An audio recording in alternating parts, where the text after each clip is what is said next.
Welcome, everybody, to Paradice and Adrift in Aldhalor, our weekly actual play D&D show set in our homebrew world of Aradun.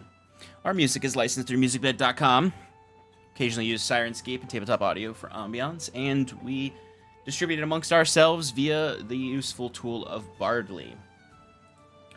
I'm going to bring Shannon in. Who's that? To talk about our partners. Hi, friends. Actually, here, you can throw me the ball. Let me ISO here. I can run it. In my calendar, okay. Because she's not even paying attention. I am paying attention, Michael. I'm not the one that stalled the start of stream for some inappropriate reasons. I don't know what Jokes. Not. Yeah. Joking. Yeah, I forgot to put on just clothes. joking. They're like, Mike, you have to put a shirt on before stream. Like, listen, we're hitting the heat wave. It's hot. It's true. It is very hot. It literally just feels like I step outside and it's just like a wet blanket. Yeah, it's pretty bad. The Disgusting. air conditioning's broken in some of the buildings at work for me. Oh no. Thankfully, my That's office. the health emergency. Well, I'm kind of hoping it heats up too much because usually if it's bad, they tell us we could all work remotely. Oh. Damn. We should do that anyway because it's a health risk. I definitely didn't sabotage the air conditioning to get remote work. Putting that out there. All right, friends, let's talk about our partners so we can play. We're going to start with Underground Oracle Publishing. They are a TTRPG publisher creating new worlds in the Cypher system and beyond. For as little as $3, you can become a member through their website and gain early access to their developing TTRPGs in each of the worlds that they create. Michael. Thank you. Never learns. Next, we have Eddie Yorke. He is our character artist. He's an illustrator based in the UK who makes art for games and books. To visit his portfolio and get in contact with him, visit eyorke.com. Last but not least, we've got 1985 Games. They create affordable, accessible, high-quality accessories for D&D and other TTRPGs. Sean has used their NPC cards throughout this campaign to make real fun characters for us to interact with. Yep. Hey, look at that. They're right there. Those cards. So if you'd like to purchase those or any of their other awesome wares, you can use the code paradiceprod for 10% off your entire order. Who dat, Sean? It's Roland. Oh. Or Rose is it? Other form. Yes. That's what I meant. Yes. Oh, Sean, I forgot to tell you, we're in a fight. Is it because I did not respond to your request to me to do VODs? 100%. Thrice, I asked this gentleman. Thrice. You didn't ask To me meet. thrice. Thrice. Okay, maybe twice. But I still asked, and my requests went unmet. And for that reason, I'm sorry, friends. We are behind. Don't you fucking dare. Don't you fucking dare reply right now. No. You jerk. It sounds like he replied, so I don't know why you're getting mad. Just now. Also, it's very vague. He said he's free a bit this Wednesday, but what bit of Wednesday? Because I'm free a bit Wednesday, but I don't know if we have the same bits free. You know? So It's we're in a true. fight I until was further working notice. the first time you asked. You said, no, you said, well, maybe you were remote, but you still could have answered me. True. Okay, you two, roll initiative. All right. I put my fists up first, so Put I 'em win the up. initiative. No. Anyway. I think I get a surprise round. I don't know. That's not a rule in 5.5. You have the surprise condition.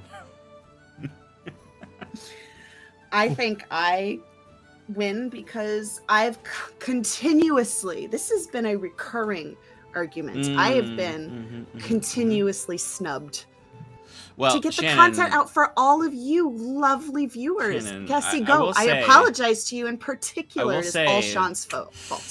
The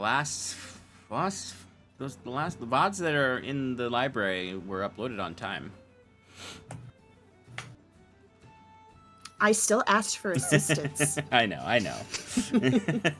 You win. Continue. So, VODs, they're coming. Hopefully this Wednesday. Until then, catch up on our backlog on our YouTube channel, along with all the other socials. We're pretty quiet on socials right now. Definitely not because of me. But hopefully in the future, we'll be louder, more active. I don't know. Just follow us, please. Thanks. All right, let's play. Louder. Because it's get it quiet, loud. I get it. We will exclusively tweet in all caps. Font size 9. Yes. You can't change Irregular the font Michael. size. You can't change the font size. Well, we should complain about that. Yeah. All right. Let's do this. Let's. Make some noise.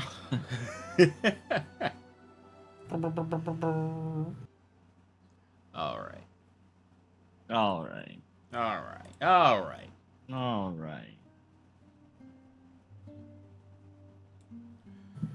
Recap time. All right. Red cap time? Hey. Maybe. Last we left off, Iron and Mana started their session out with some loot that they needed to sort out. Some spatially bound loot from Xenaqua, where they were only able to choose a couple items, 2 out of 5. They were able to get some interesting items like Abjurer's Bangles, Death's Shadow, along with whatever else they had originally received from Xenaqua. The party took some time to take it easy on this day. Saskia began to reach out to Ro, who refused to talk to her because she was too drunk. He's getting the ick. I'm just kidding. Hey. I'm not going to say it. I'm hurt. I'm just kidding. What, do you not want him to have eyes?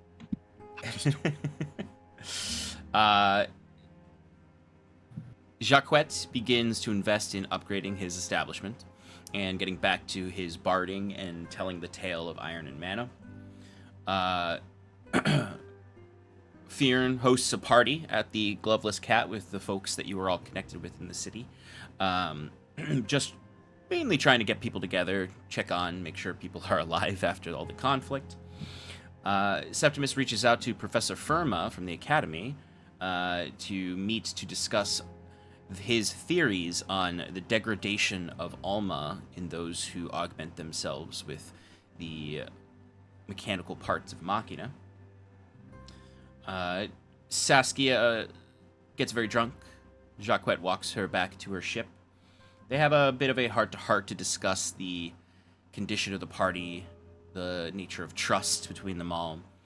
They make a oath to one another that they would take the party into consideration and take the advice of the party before making such rash decisions like pacts or consorting with demons or anything of that nature. Ro mocks this a little bit by giving them each a small gold tablet with a grape on it to represent a game they played long ago about truths about one another.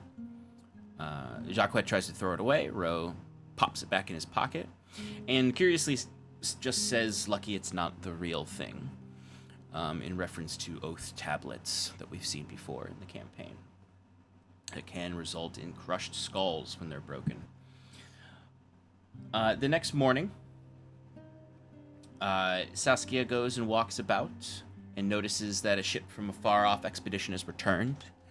Most likely Professor Hyven's expedition that the party did not take the contract for, which was to last until the end of winter.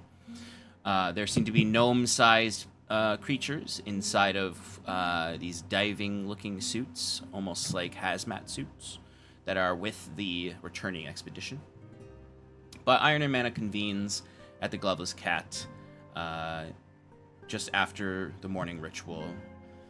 Fyrn walked about the town and got to see some of the fruits of the labor of Iron and Mana as townsfolk flocked to him to give thanks and appreciation, and he could see a bit of peace and joy on the faces of those in Hyven because of the work Iron and Mana has done to restore some level of safety to the city. The party splits up for the day, Fyrn continuing to stroll about and giving out some coin to those in need. Saskia goes to research Hellgates at the Academy, learning that they are all over Aldhalor, primarily in the territories of Halcyon and the far places, and that some of these areas, the far places particularly, may be still infested with wild and feral demons from the Morrisir conflict. Jacquet chills at the tavern, checks in with his spy network to make sure that they all get back to the good works of Jacquet Touchard, preparing for, although he didn't say this, preparing likely for his pitch to become mayor of Hyven, since now that Mr. Greaves is gone, the elections can happen as per usual in the new year, which is around the corner. And Septimus returns to his temple to begin resurrections and healings of Alumno Defiance and refugees, particularly sharing a moment across the courtyard with Cade Bolton, the paladin who is most interested in the tenets of Machina's Whisper and Septimus's faith.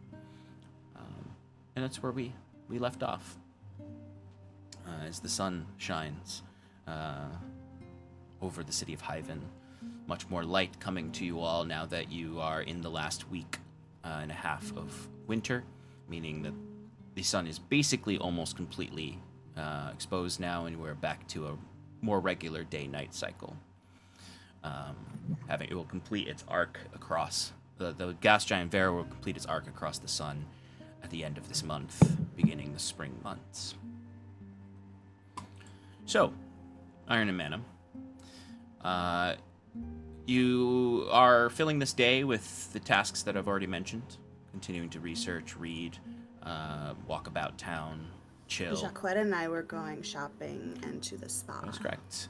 That is correct. We have 2 tasks remaining that were on your agenda for today, which was some shopping and spa work, and Septimus has a rendezvous later today with Professor Firma.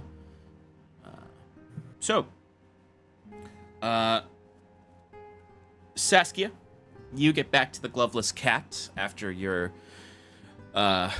morning and early afternoon reading, which would have taken you a little while, so it took the better part of the day. Although you didn't roll particularly high, so you might be a little frustrated with the complexity of the texts that you received. As it started to get into magical theory and equations and all these other concepts, it became a little too hard for you to get into the meat of it. After it stopped being a story and more about theory. Ooh, that hits a little too close to home for Shannon. Basically, you read the preface of the book. Yeah. And chapter 1 was fundamentals, and that was a little much. You know what? I learned enough, and I want to go shopping. Jacquet, you're in the Gloveless Cat, or Saskia, you find Jacquet in the Gloveless Cat, having his relaxing day, having checked in with a few people, and just, I imagine, just hanging out. I burst open the door per Saskia's signature entrance and say, I'm done reading. It was fucking boring. I learned a little bit, but I'm ready to go shopping. Are you ready? Jacques looks around. I imagine the rest of the tavern kind of like all turn to look at her. Looks at Jacques and then goes back to their stuff. There's like one guy who does go like, I could go shopping. Sorry. I was talking to Jacques. Like, I don't remember to walk up to you first before I just announced that. I fucking forget that there's other people in here. Sal holding As up I'm like a walking. hand and be like, oh.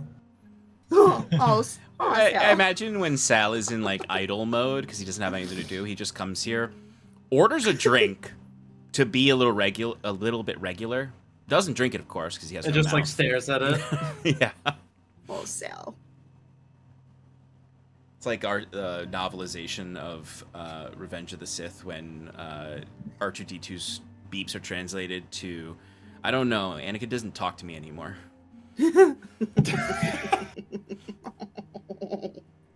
So sad. Strange reference. Tracks. What? Yeah, pretty much. Yeah, Jacques is like, yeah, of course. Let's go. And he gets his nice dire mink cloak that Fyrn had given him, dons the comically oversized captain's hat, Saskia. I was just about to ask. And like flicks the brim as he walks out.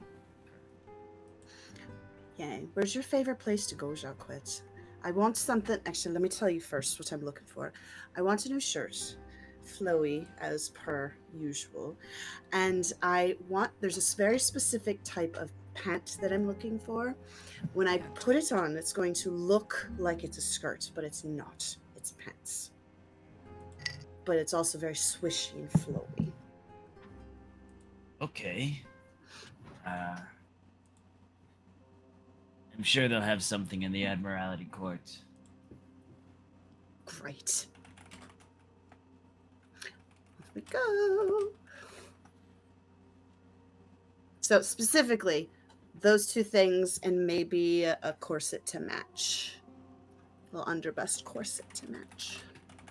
And maybe a new hat if I see anything that strikes my fancy. Okay. You can easily go to Claudio's Fine Silks in the Admiralty Court, where you can find all manner of fine clothes. Many people did not flee from the Admiralty Court. They housed up in their homes or fled to the academy.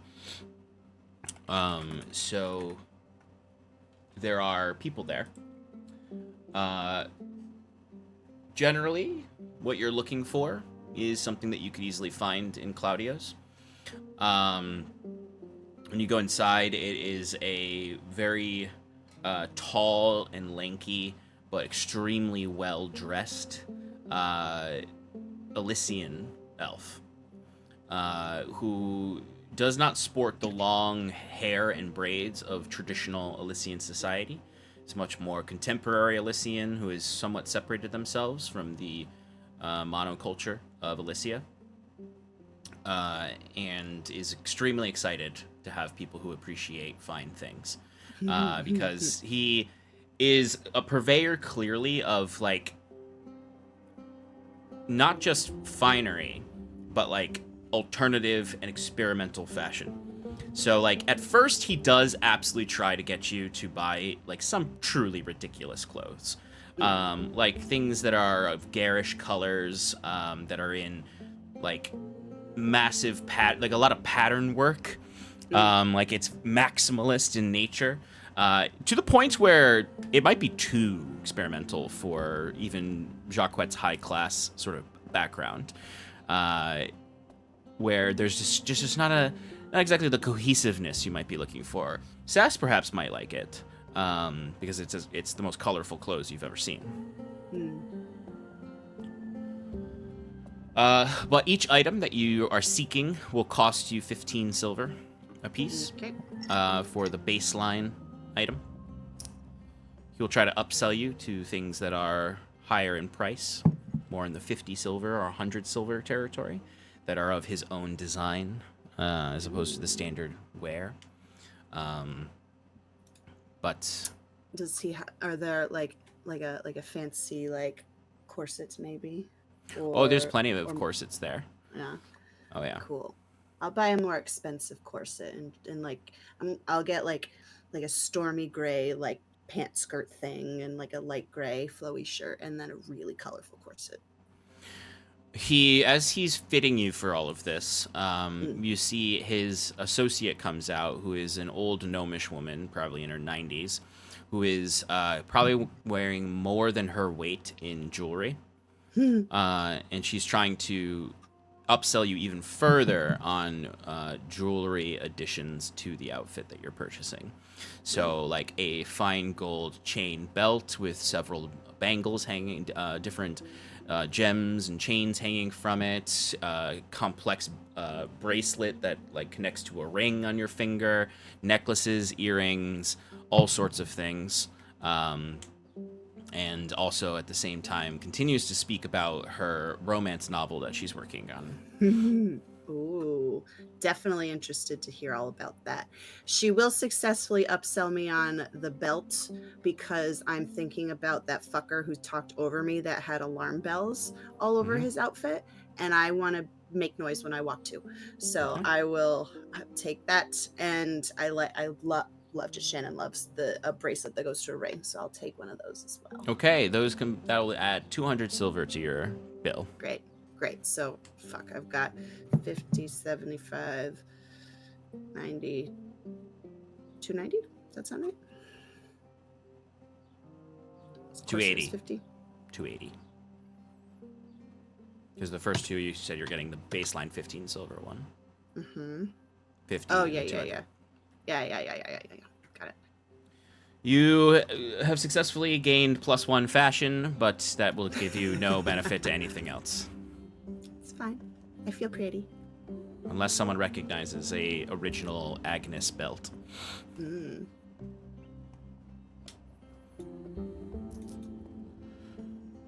Continuously through the whole thing, they are also trying to sell you things, Jacquet. I think Jacquet this whole time has been at the entrance, just like encouraging Saskia, and like clearly seems to be waiting at the door for something. Because he did reach out to. I'm just making this up right now, but because he also wants to go shopping, but his needs are a little more specialized than what Saskia is looking for. He reached out to Litholdus Wheatflow. The member of the Magic Guild, selling the Magic Dealings Guild, who we met with before, looking for some magic items, specifically some oils of sharpness. Yes. And it was the thing where he sent a message, and said, like, if Litholdus has it, to meet him, that Jacquet would be in the Admiralty Port in the afternoon with Saskia. So, to come by if he happens to have any oils of sharpness. Absolutely.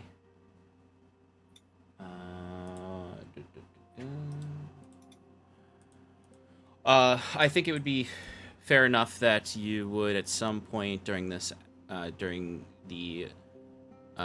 you were waiting for Saskia, you would have received a return message saying that he will be in the city.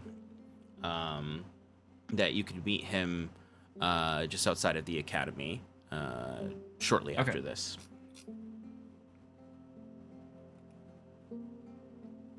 Okay. Cool. So Jacquet, like a little distracted, but still paying attention, is like, oh, that looks wonderful. Oh, that's fantastic.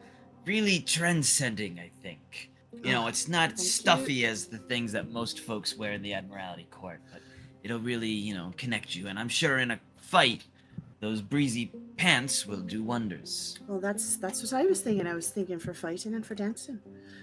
Doesn't restrict my movements. Right.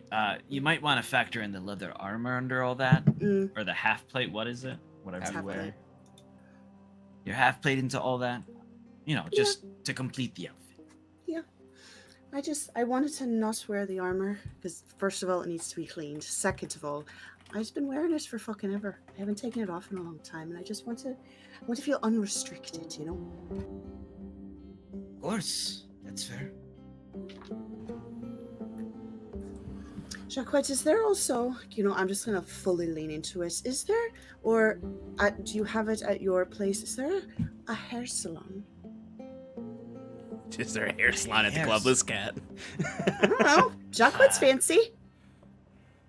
No, as you can tell, I have fur, not hair, so that's a little insulting. You would think I would even have such when it can't benefit me. Excuse you, your fur can absolutely be braided, second of all, or curled. Second of all, it was just a question. If you don't know of anywhere, that's fine. I'll ask somebody else. He glowers as if the idea that he doesn't know where something fancy would be. He goes, Lycian. Claudio, I assume that's your name. Why, yes, it is. Are you in need of some Is there glamorous wear? No, are you kidding me? Look at me. I look fantastic. Do you know of a hair salon in the area for my companion here? Oh, yes, of course. I would suggest that you go to my personal favorite, the Lion's Mane. There are other salons in the city, but the Lion's Mane, I think, is the most proficient, if not expert, in dealing with all manner of hair and fur. Oh, look at that, Jacques. I would love that. Thank you. Of course. It's a bit pricey, but you seem like people of taste. Got some silver to spend? Lovely. Here's your bill. I would like that silver, please. And any more you're willing to give away for finery? I'm very pleased with what I've purchased today. Thank you very much. You see the gnome kind of shuffles over towards Jacquette as the bangles bounce all over her.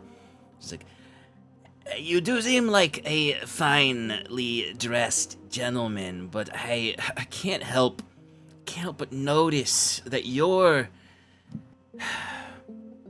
outfit is missing something." And then she pulls from her bag a fine platinum pocket watch. Oh. Well, go on, Jacques. Try it on.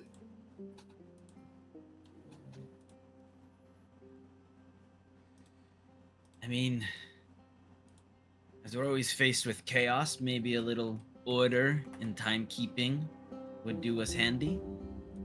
As he takes the offered timepiece.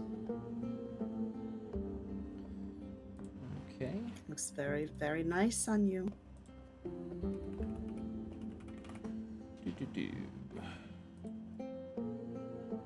It's not crazy expensive, but similar to the other jewelry would be 100 silver. Alright, Jacques will pay it.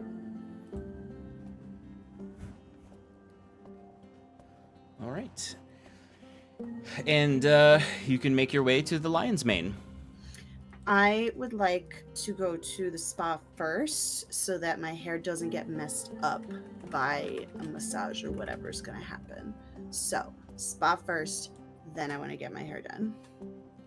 We don't have to roleplay that. That's just No problem. I do love, though, that... Just wants to make sure.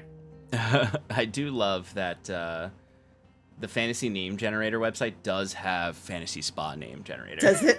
Yeah. That's awesome. Very funny. Which actually one of them is perfect since you're right outside of the Sapphire Park. You can go to the Sapphire Springs Spa, which is adjacent to the park and has a nice, obviously, Alma built water fixture that is the springs that it is associated with. Truly, this place, though, I would say, Jacquette, you would look at it and be like, like you can't like have a destination name like that and just be a pop-up shop next to a park. It's definitely pales in comparison to the Dom Museum spas and bathhouses.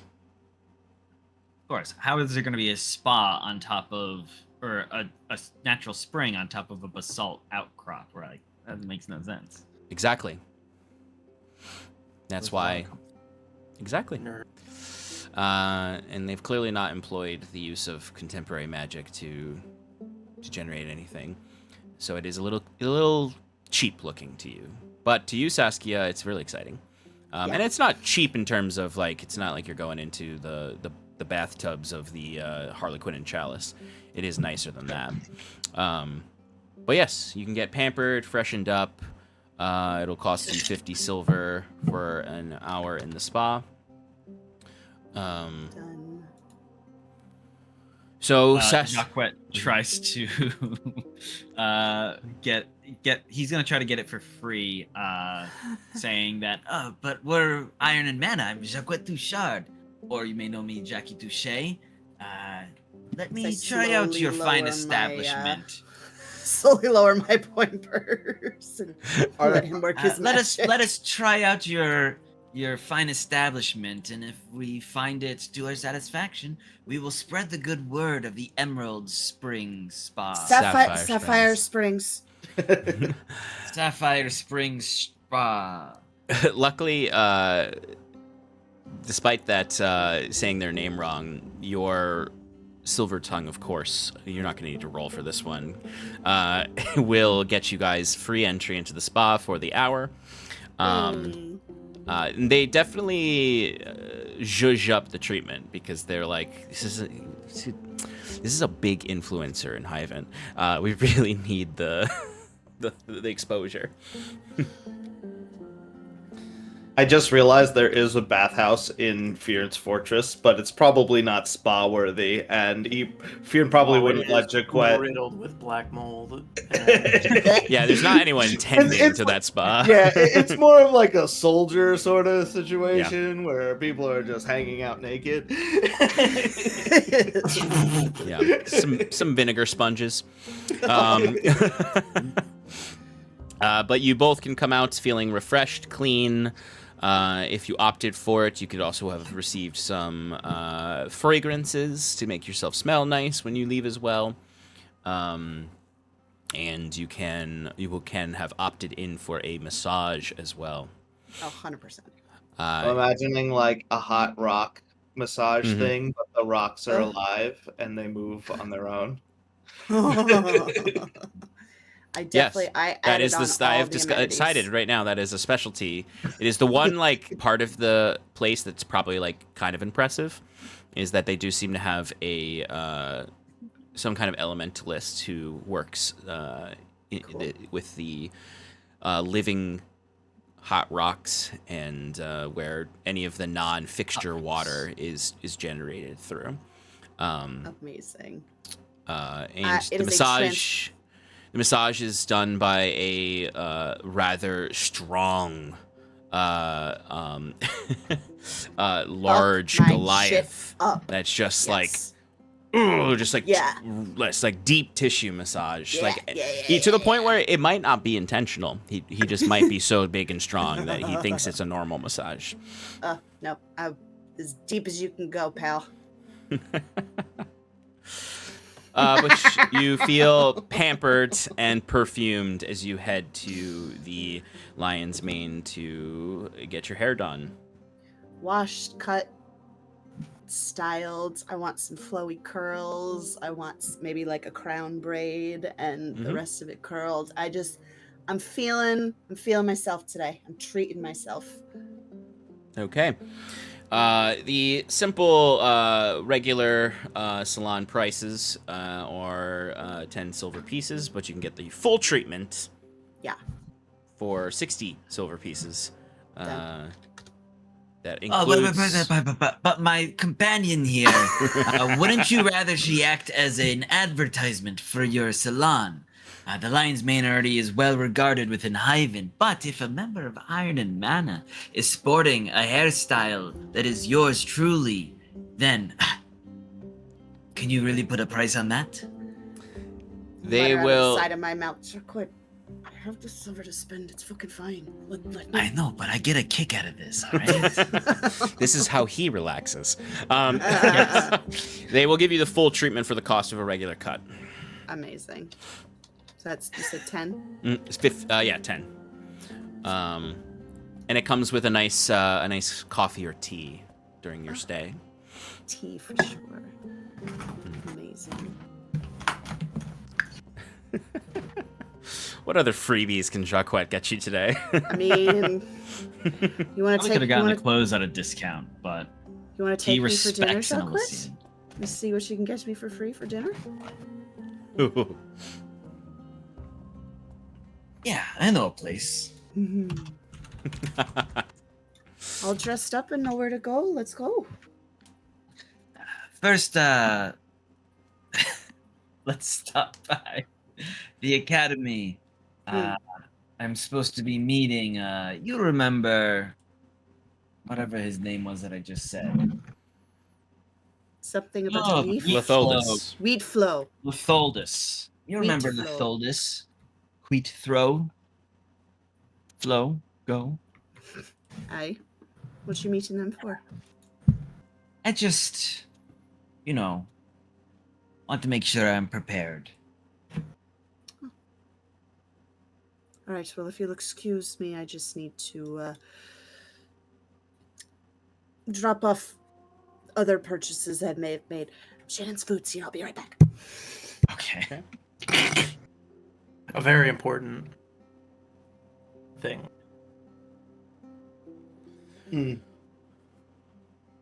Okay.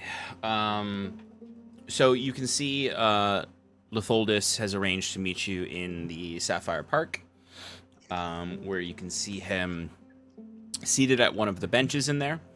You can see he's clearly laid out a towel on some kind of towel on the bench and is sitting on that. As you recall, he's a bit of a neat freak. Right. But yeah, Halfling? yes, he was.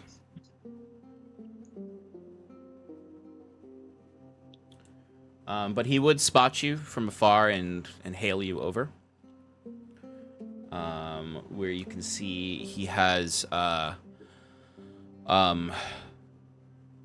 you probably actually would have seen this when you first bought weapons and items from him, and that he does have a little backpack on wheels that is clearly a very well crafted multi pocketed bag of holding, as if someone took a bag of holding and attached some of the haversack items to it as well to create this mobile magic shop basically that he keeps. He, very much so, I guess, like a suitcase that a dealer of some kind of rare things would have. But it looks a little lame when he's walking around wheeling it. Of course. But he would see you and say, Jacques Touchard. I received your message and responded promptly, and I do have in supply some oils of sharpness if you are interested in them. Litholdus, my friend, I appreciate it. Thank you so much.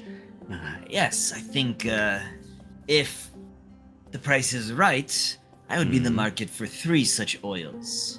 3? A man of gold and silver and platinum, perhaps. These are no simple things to acquire, given the rarity of the reagents and the careful alchemical work required to create them.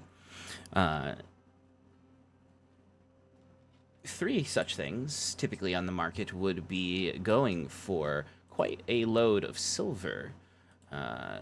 We're looking at around 120,000 silver here. Saskia makes that face and then quickly is like, oh, fuck. 120,000 for 3? Well, yes, they are exceedingly, well, not exceeding, they are very rare. Now, that is, of course, Sure. the base price. You are a repeated customer of mine who has shown good grace and good faith, that certainly can be negotiated down. Or exchange is always welcome. Sorry, I just want to clarify. You said 120,000 silver. Mm-hmm. Okay. Yeah, I can't even get close to that. I don't think I can purchase one. So, sorry for wasting your time. Oh, okay. Well, perhaps you could be interested in at least one of them at a reduced price, maybe with an exchange.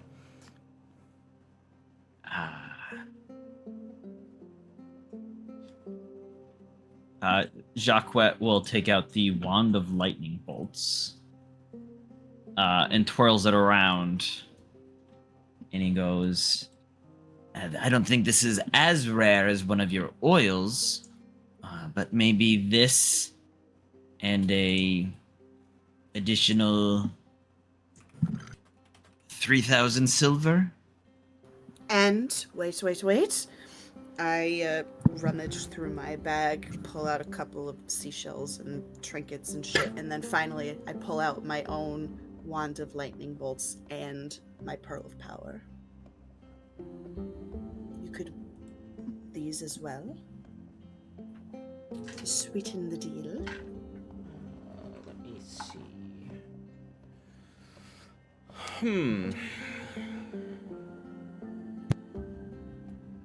I can certainly let this go at a lower price point with these exchange items that I certainly can get a decent price for elsewhere. Well,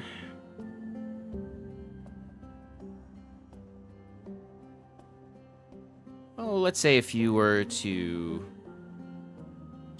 Actually, let me look up something real quick.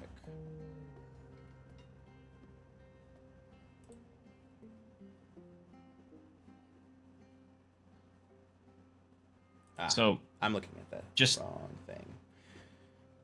Just as a frame of reference, a consumable such as an oil would be half the value of normal.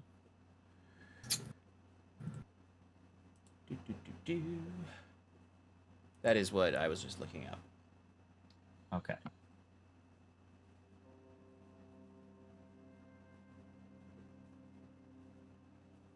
I'm sorry. Oh wait, there's a first part of this that is important to determine here, for what you're purchasing it for. Are you purchasing this for your ammunition? Yes. That is different. So for a melee weapon, it has the it's the cost because it's for one melee weapon. But a single oil of sharpness affects 20 pieces of ammunition. So it is just in terms of what I'm imagining. It's not going to change the price necessarily, but you are getting 20 pieces or 20 pieces worth of oil. And yes, it would be the half price because if you're using this on a melee weapon, it is. I would consider that to be more expensive because the item is. I guess you might know this more than I. This doesn't have an amount of time it lasts. It just turns the item into a +3. All right. I'm now, because I didn't even think about it for the This is why the cost is as much as it is because it is literally the equivalent of purchasing a +3 item. But for ammunition, though, that makes more sense for it to be cheaper because it's going to, over time, you won't have the ammunition anymore. Oh, that I didn't even think about that. That's why I was surprised at your shock of that, but I also didn't see the... When I was looking at it, I was like, this doesn't really seem worth it for ammunition, but then I noticed the 20 pieces of ammunition, but I would consider it to be the cheaper cost for the ammunition one because you lose the ammunition over time. Right. and I was doing the math earlier, and I was doing this based on like the what they call the sane price, which I think is a little low, where they're like, it's like 3,000 gold, and I'm like, that seems low. But it's the thing where I sprung this on you, so you didn't have time to think about it. And also, the economy in this game is broke. Very good. I just don't understand. They put so much effort into everything else. They list the price of a spyglass, of a net. Why can't you just give Hey, Wizards, I'm talking to you right now. I agree Wizards with of the you. Coast, do you hear me? Just put a fucking price on your magic items. No one cares. No one cares. That if they don't like it, then they'll change it. But you know what? You need to take the initiative and just do it. You're lazy. You're lazy for it. Calling you out as a longtime DM, it's lazy. I mean, there's I'm the so one much supposed to be equipment that lazy, they give not prices to. It's like there's so many items in the equipment tab that they gave prices to. Right. And I understand there's a lot of magic items, but most of them you can just give a single price to and just give it for all of them. And then specialty things you give more. Because it's like, especially It's true. this. It's almost like they recognize that their economy is broken in this game. And they're just like, I don't know, just I mean, whatever. the Who game is cares?" designed to not have magic items in it, basically. Which everybody loves magic items. Right. And yet they do factor in that marshals will get a +1 by level so-and-so and +2 by whatever in terms of factoring CR. But, hey, I'm not a game designer. What do I know? Sounds like you should be. But with No, it's the... way too much work. I'm just going to judge other people. Correct. Not all of us can be Alex, who can, in his part-time, just decide he's going to make a whole magic system. I've tried in the past, but...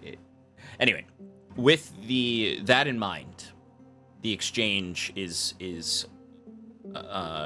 he agrees to the exchange of items and the 3,000 silver.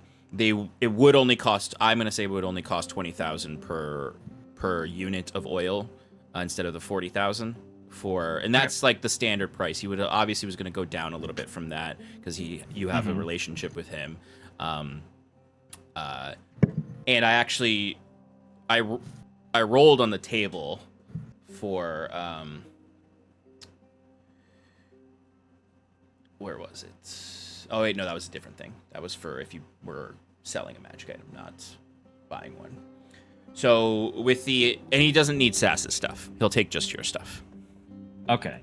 So the wand in 3K Yeah, for 3 or just 1? for one, just one. Yeah, that's fair.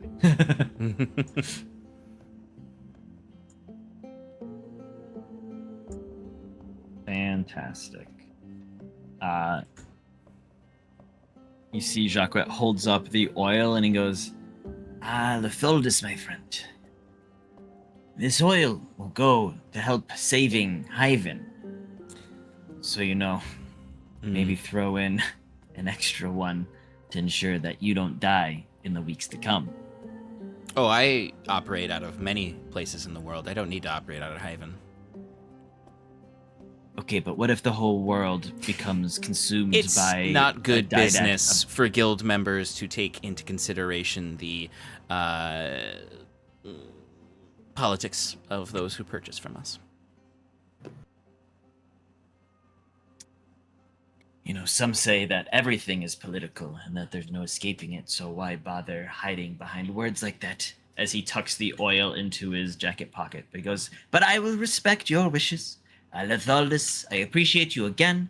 And if there's ever something that you're maybe seeking, a special object that Iron and Mana might be able to find for you, well, Now who doesn't love a good side quest? That piques my interest. I'll look at some of the contracts with the guild for specialized rare items. Certainly, those are the sort of things that can get you some significant coin. Also, tokens of transfer for magical items yourself. Sorry, what? Tokens of transfer? Well, if you're doing a job for us, in our minds, why would we hand you 40,000 silver when you could just exchange the work for items that you are seeking that we may have. Ah, I see. That's a pretty good bartering system. Cuts out the middleman. Well, it's, likely you're just going to come back to us, because what are you going to spend all that silver on? Property? A gleam in Jacquet's eyes. When I own every building in Hyven, they'll have to make me mayor. It's funny, because Litholdis is clearly operating under, the assumption that adventurers are, vagabond lifestyle people. Even though that stereotype doesn't hold true of any adventuring group I've ever played with who always wants to own property. It's the millennial dream. Yeah. That's the problem. Yeah. Is before the boomers, Gen X, they have houses, They want to be vagabonds. We're tired of it. Yeah, the original D&D players wanted to be vagabonds. Okay, but yes, and he does sort of give you a last gesture of saying, if you need more oils of sharpness, we can work off of a reduced price from the 20,000. Feel free to reach out to him. Fantastic. And he goes, well, Saskia, thank you for entertaining that, and I appreciate your willingness to barter your own goods. Of course. Don't have him. I'm happy to help, first of all, but I also don't have enough attunement slots for these items anymore, and I like what I have already. Well, the wand doesn't require attunement, because it's a special AEC wand that the DM gave to us. So if you ever want to just use that for free and throw lightning bolts at people, it is at your disposal. Right. All right. But Thank you. we've got a dinner to go to, Yes. and Sean, Yes? I have been to all three of the taverns in the Admiralty Court. The Royal Goat Tavern, where I actually performed, the Turquoise Flute, and the Salty Night Lodge. Of the three, which has the best reviews for dinner? Excellent. So, Fantasy Yelp. of the three, the Salty Night Lodge is best known for its food.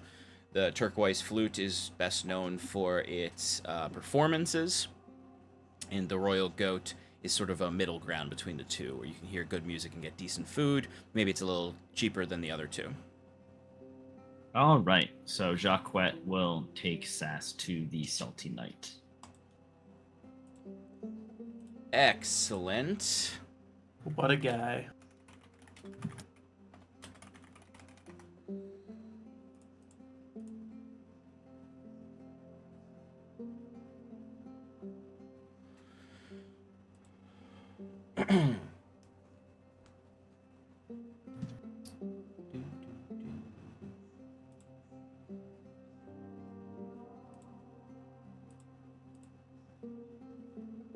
While you are there, you can enjoy some significantly fine dining.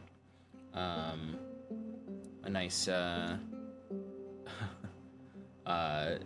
they're doing a nice chef's menu for the day, where you can get multiple courses of different meals, including a nice appetizer of a mussel steam pot made with a nice white wine and herbs and butter.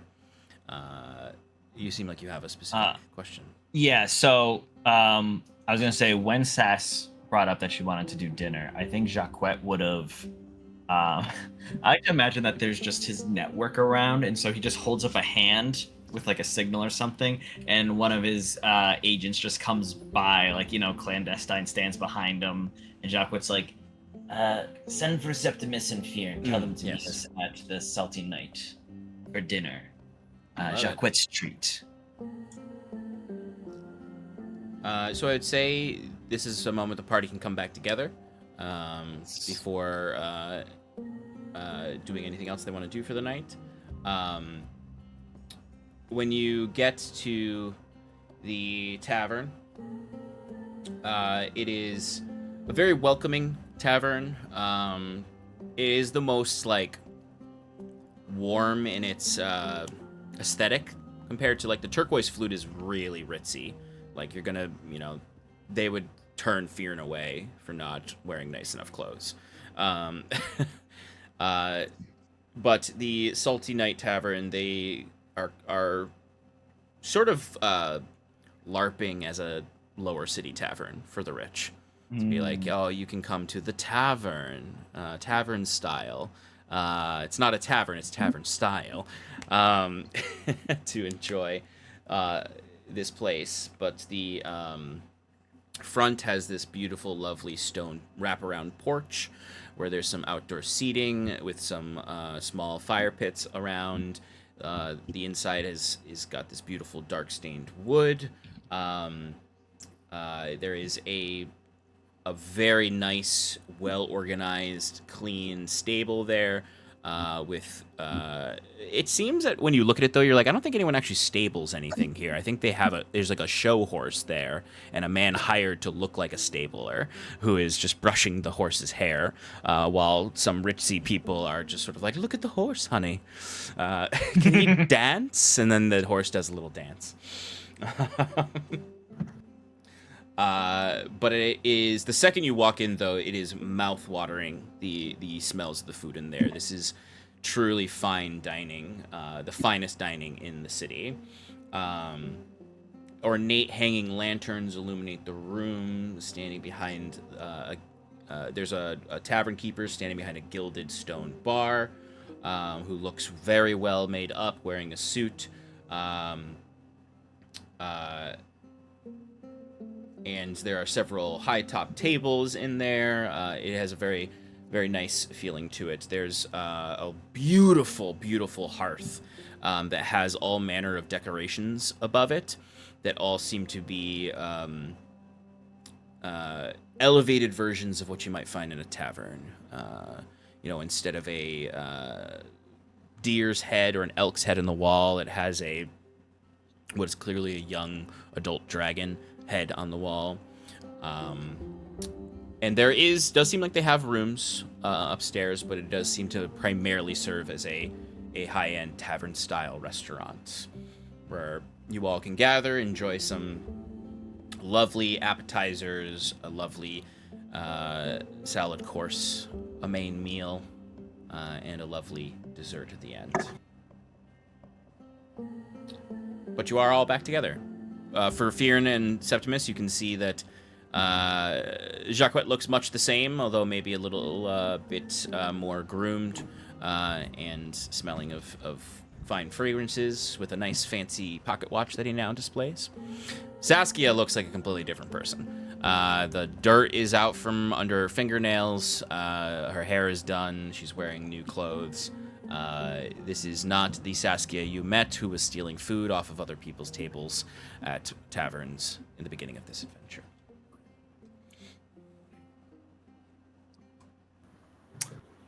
This is nice having dinner all together.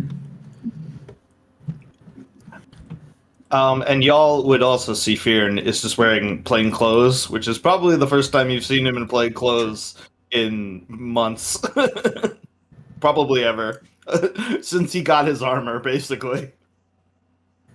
And kind of to the opposite of Sass looking well, I would say Septimus, although he's like mostly machine, whatever, like almost looks like haggard a little bit, where he's got like a concern on his like face, and he's like in deep thought. He's quiet, to how well dressed and cleaned up everybody else is. He's in his like regular robes or whatever, like got like a thin film on his face where he's just like whatever skin's left. And yeah. So I imagine that given the name Salty Night, it's somewhere on the edge of the district, overlooking either the bay or probably the bay, because the clear views would be reserved for the ultra wealthy.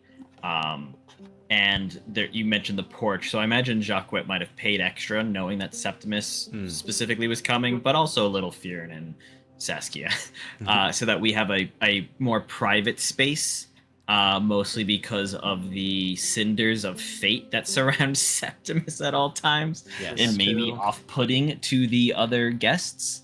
Yeah, and I almost imagine that Septimus is the one with his back to the harbor, so that you just have all these cinders floating behind them in the space. absolutely. Yeah, they have. I would say it's on the inner bay edge that doesn't, basically like the grander views are reserved. Honestly, most of them are reserved for the Commodore. And then some of the areas designated to the ultra wealthy. Here, it's sort of like almost they have these tiered pavilions that kind of come off of the back of the porch that kind of hang on the side of the cliffside, so you can get a really lovely view. And there are specifically, this is where the private outdoor dining areas would be. But yeah, like exactly like you said, like Septimus is there's this vista of the bay behind him, and like you mentioned, Septimus, he's haggard. His face is like the part that is like the last vestige of his human flesh, and his hair is all that remains of his non-mechano-weaved flesh. So there's still some of that haggardness. I mean, his mechanical parts go up his, basically like over his chin, where he had originally implanted a mechanic jaw, but like his cheek, and then it kind of like it's not like a clear cut, like, oh, here's my mechanical jaw. It's like the mechanical flesh is sort of like in streaks up his cheeks, leaving just sort of his eyes and nose, and and the top of his head is still the Septimus you met many moons ago. So we had a lovely time in the court today, didn't we, Saskia? Oh, it was lovely. Oh, thank you, Jacques, for such a wonderful afternoon. I feel like a completely new person. Yeah, you look nice. Why do you smell like Jacques? I just don't smell like shit anymore.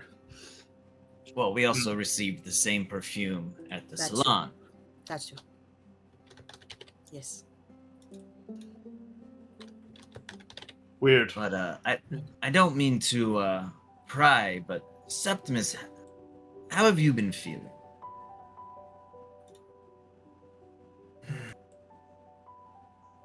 Because frankly, you look like shit. Sorry, I can't have been the only one, right? I wanted to... No, but you didn't have to fucking say it like that. You started off great. You did. We're worried about you, Septimus, is what he's trying to say. I would expect nothing else from Jacques. But he's right, I do feel conflicted. I was up late last night, helping you, Fyrn, with the magical items. And just in this moment of, us having some time where we're not fighting, I've been thinking a lot. I just don't know. A lot's happened the past week or two. A lot's changed.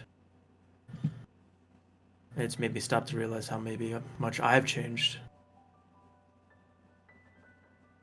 As he kind of looks away.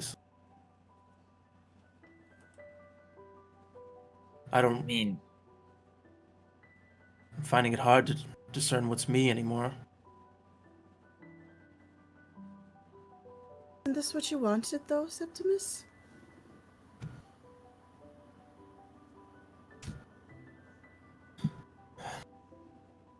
My visions was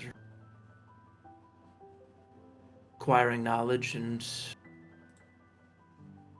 being part of something greater. I think that's something that I've searched for a long time, of being a piece of something much larger. And that's what I thought Machina was. Right, but you may have physically changed, but that hasn't changed. You have been seeking knowledge. You have been part of something that's greater than you. You're part of Iron and Mana. And that's not just to say that we're the fucking shit, but like, we're doing good things for these people. We're stopping evil from infecting our lands. That's a greater good, and you're a part of it. Both before this transformation and afterwards. The transformation is not what I regret. It's more of some of the decisions I've made. At what cost? You asked me a year ago. I would never have thought of taking a life. Countless. And now this deal that has wrapped me up right now. Obviously it was out of desperation. I don't know.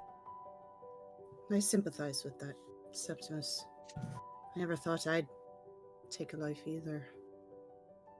My deal was also made out of desperation, so I know how you're feeling. But it's more than that, though. With Machina, what it is, it's machinations of greater things for me, what it wants me to do, allowing me to continue utilizing its power. How do I know that it's still me and not it? Well, what does it want you to do?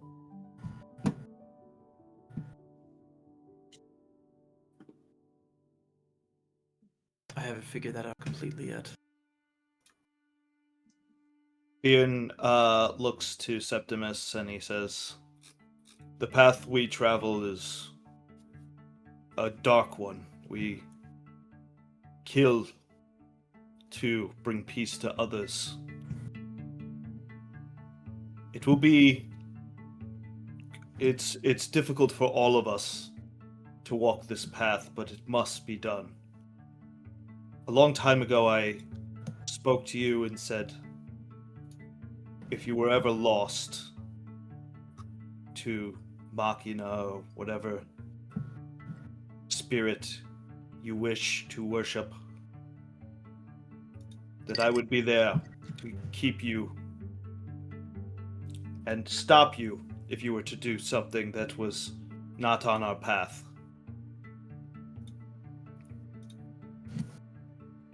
I plan to keep that promise, no matter what.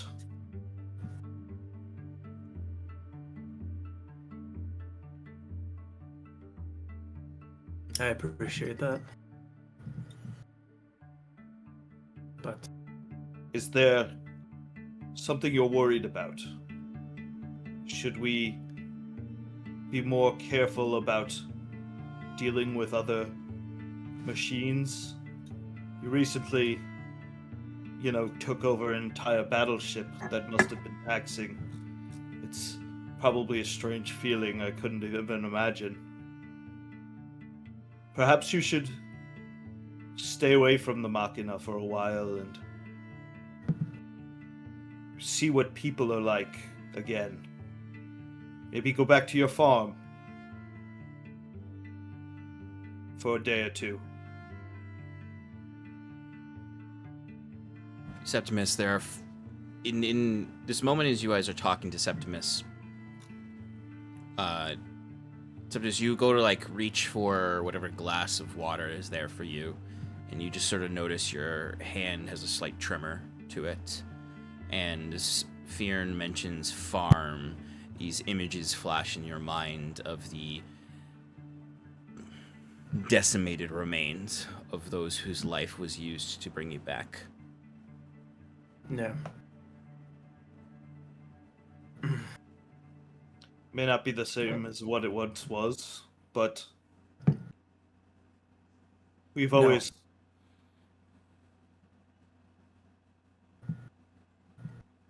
On the contrary, I need to understand it more. I either go full in to understand it or not. Part of what gets me thinking this was apologies, the professor. Firma. Firma. Professor Firma, not too long ago, had mentioned his theories on the degradation of one's soul, of Alma, with the mechanization of one's flesh. I reached out to him, and I plan to visit him tonight, where we might learn more. I know for certain how much, I suppose, of me is left. Would you like us to join you? It might be easier to hear the truth. By all means, you're welcome to. But I wasn't sure how interested you'd actually be. And figured you might have more fun things to do than hang out with Septimus and his silly mechanized experiments. Fyrn smirks and he says, I don't understand much of what you do, but we do still care, and if this is concerning your well-being, I'd like to be privy to, what theories you might come up with. I shall join you. And I just want to add on to that a little bit. Jacques and I had a conversation last night. I was quite drunk, but I still meant everything I said. I know we've all made our own deals and decisions and choices. Jacques clears his throat loudly at that.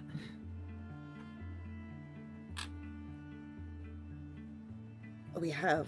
Just like He hasn't. you can tell that it's him emphasizing, yes, you have all done that, Yeah. except for maybe one of you. Him. Yeah. In his mind, is how he sees it. Yeah. I'll just give him a side eye and continue. And what came out of that conversation was a promise, and I'd like to extend that promise to you all as well, especially regarding, decisions that are imminent and are going to need to be made about Ro and the deal I have with him. I will not act upon a decision before I talk to you all about it and get your opinion. That's good. Did you learn anything today? A little. It got really boring really quickly. But there's a place that's... there's several places where Hellgates could be. Lots of them are far away and could be inhabited by some dangerous feral demons, so I don't know that we want to go there, but there is a place that we could potentially get to if we decide to go that way. So, and we don't have to talk about that right now, but I just, want to extend that to you as well, because I know, and I'll look at Septimus when I say that, I know I've lost your trust, and I'd like to earn it back.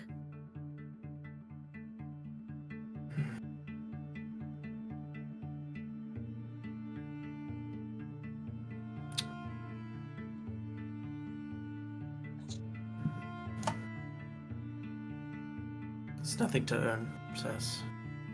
I do trust you. I trust all of you more than, let's say, I trusted anybody.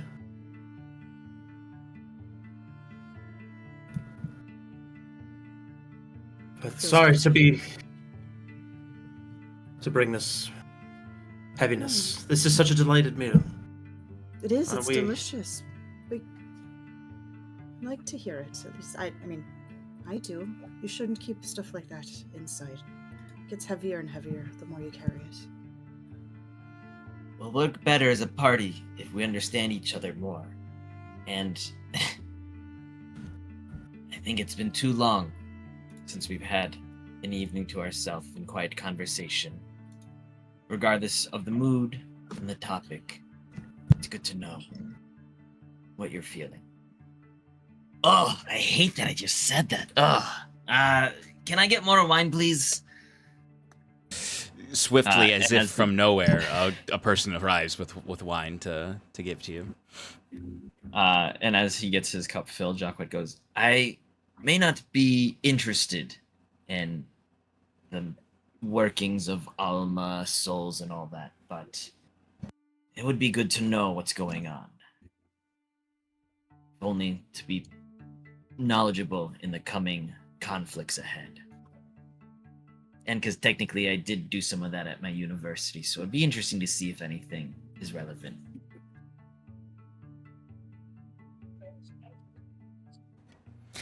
So, you can enjoy your time in the private pavilion of the Salty Night Tavern.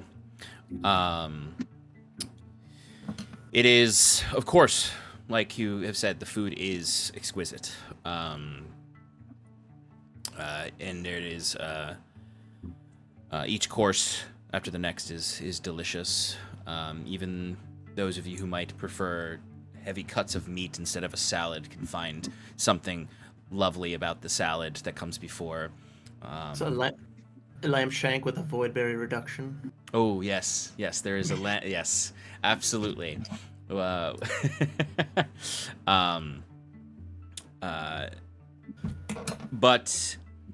Fyrn can't eat salad.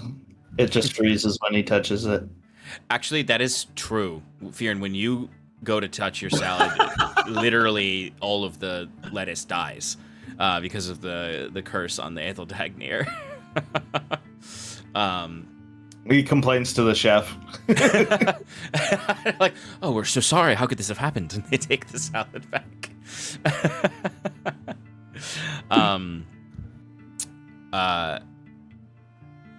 Septimus, the thoughts maybe don't go away, but maybe they are held a little bit at bay with the fellowship of your friends around here.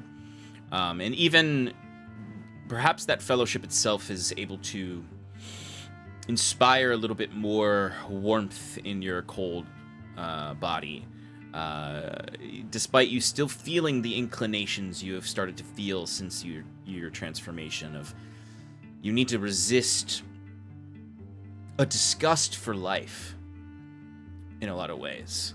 There's maybe a few moments of doubt where you hear of another party a couple billions over laughing amongst themselves, and you feel this bubbling of disgust in you. At first, the food feels stale and empty as you eat it, but the more your friend's spirit draws you in tighter into the circle of trust that is Iron and Mana, some of the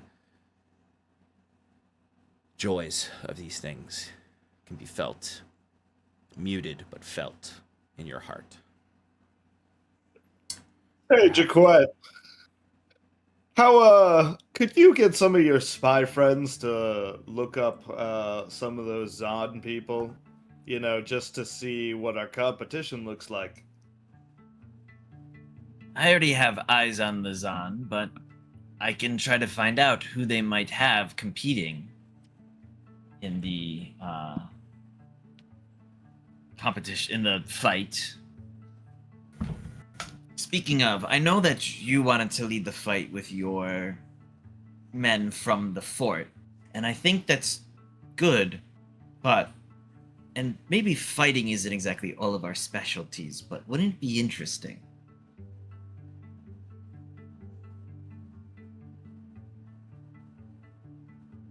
Are you pausing for dramatic effect here?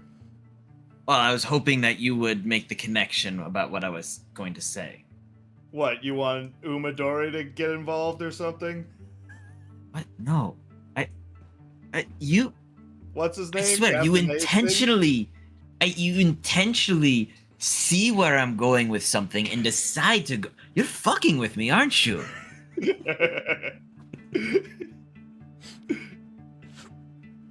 Go ahead, tell us. We fight. Us three and you.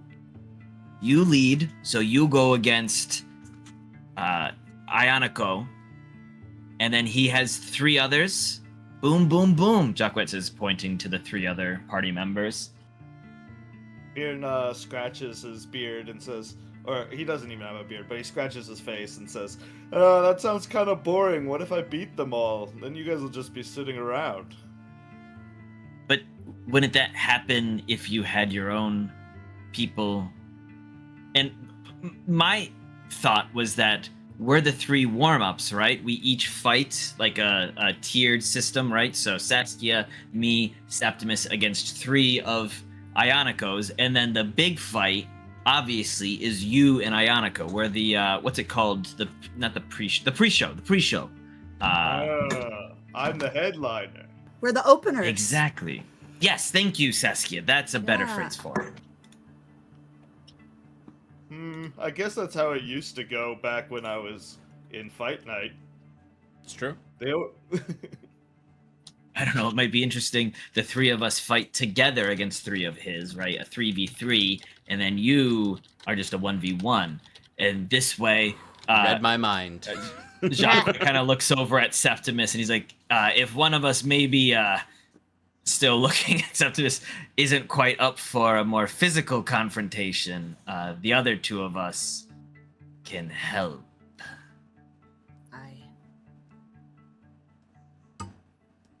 I should be more than capable of fighting. Okay. That at least I still know how to do. Let's fuck shit up. It's high time I sent them the rules of what we plan to, compete in. I guess I will offer up that suggestion. What do you mean, rules? There's no rules at Fight Night.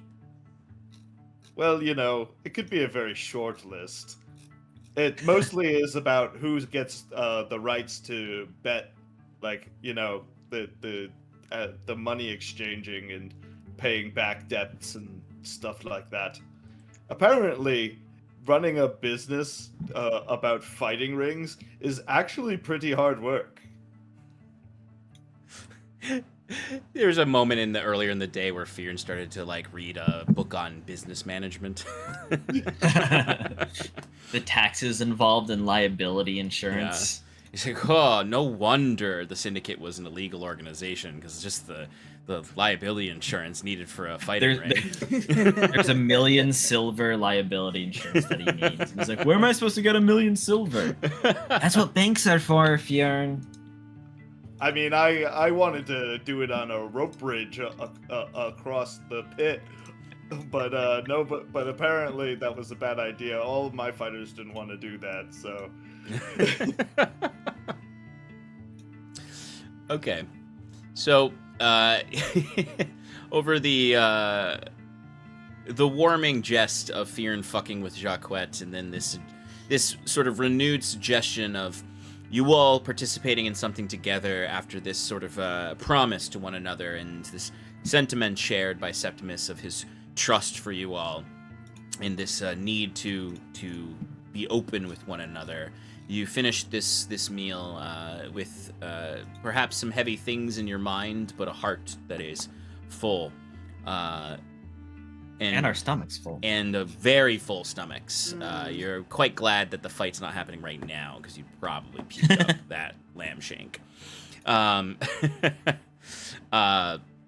But I think with that, we'll take a break, and we come back, we can jump to the visit to Professor Firma. All right. We'll be back shortly, friends.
welcome back, everybody, to Adrift in Aldhalor. Our heroes have enjoyed a fine meal with some sharing of personal feelings.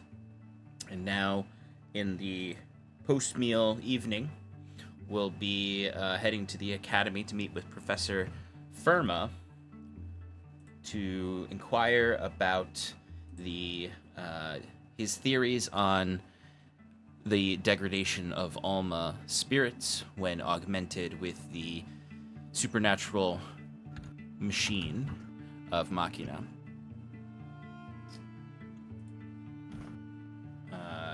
So you can head off into the night. I think Fyrn would fly us, so that way we can see the sky. Like he would cast fly and take. Is fly just one person, or can I do? I think it's just me, right? Yeah. We just watch you fly away. Can I pick him up? Wait, weren't you gonna pay the bill? Can I carry him while flying? You can carry one of them. I can levitate if somebody wants to walk me along like a balloon. Dockbuck can fly, you just can't carry someone. True. Are we all going together? Yeah, I So think this everybody said they would come with. All right. Well, then I don't need to. I thought it was just Septimus. I mean, it is enjoyable enough to look at the sky and vista as you're walking up the pavilion tiers back to the Salty Night Tavern to resolve your bill, which Jacquette comes to 200 silver pieces. Jacquette promises them a free performance. They will actually completely exchange it for a free performance. Beautiful. And Is it worth it? Is that worth it? He doesn't care. He just is trying his new thing. I decided today is that he. I meant for the restaurant, not you.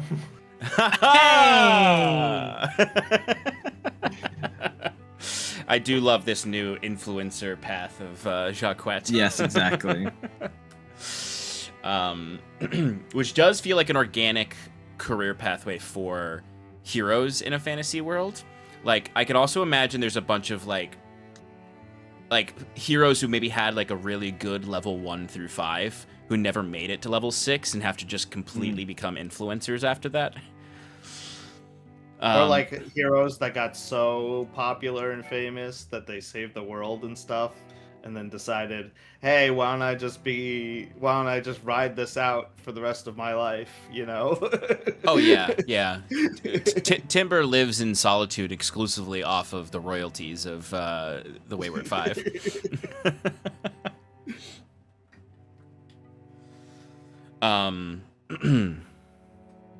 But yes, you head out into the Sapphire Park.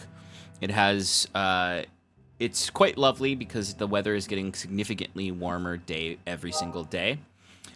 So there is just the start of more lush vegetation returning. There's leaves sprouting on the trees. There are flowers, flower buds in some of the further along plants, but everything is starting to breathe life back into Hyven, not just in your efforts to the population, but with the end of the chill of winter in this shining shadow month on this Mundag. Or Lunayum. Lunayum? I said it because I specifically wanted you to correct me, considering the first 50 sessions you correcting me to the Gwen Valeri days.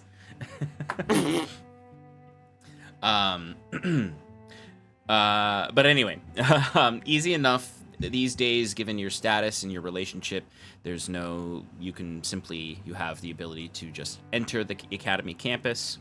One of the administrative staff there can lead you to Professor Corallius Firma's office.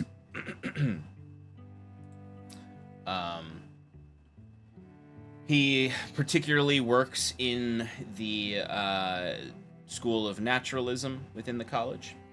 underneath Dean Valentine in the Scientia department, studying Alma and Anima. Let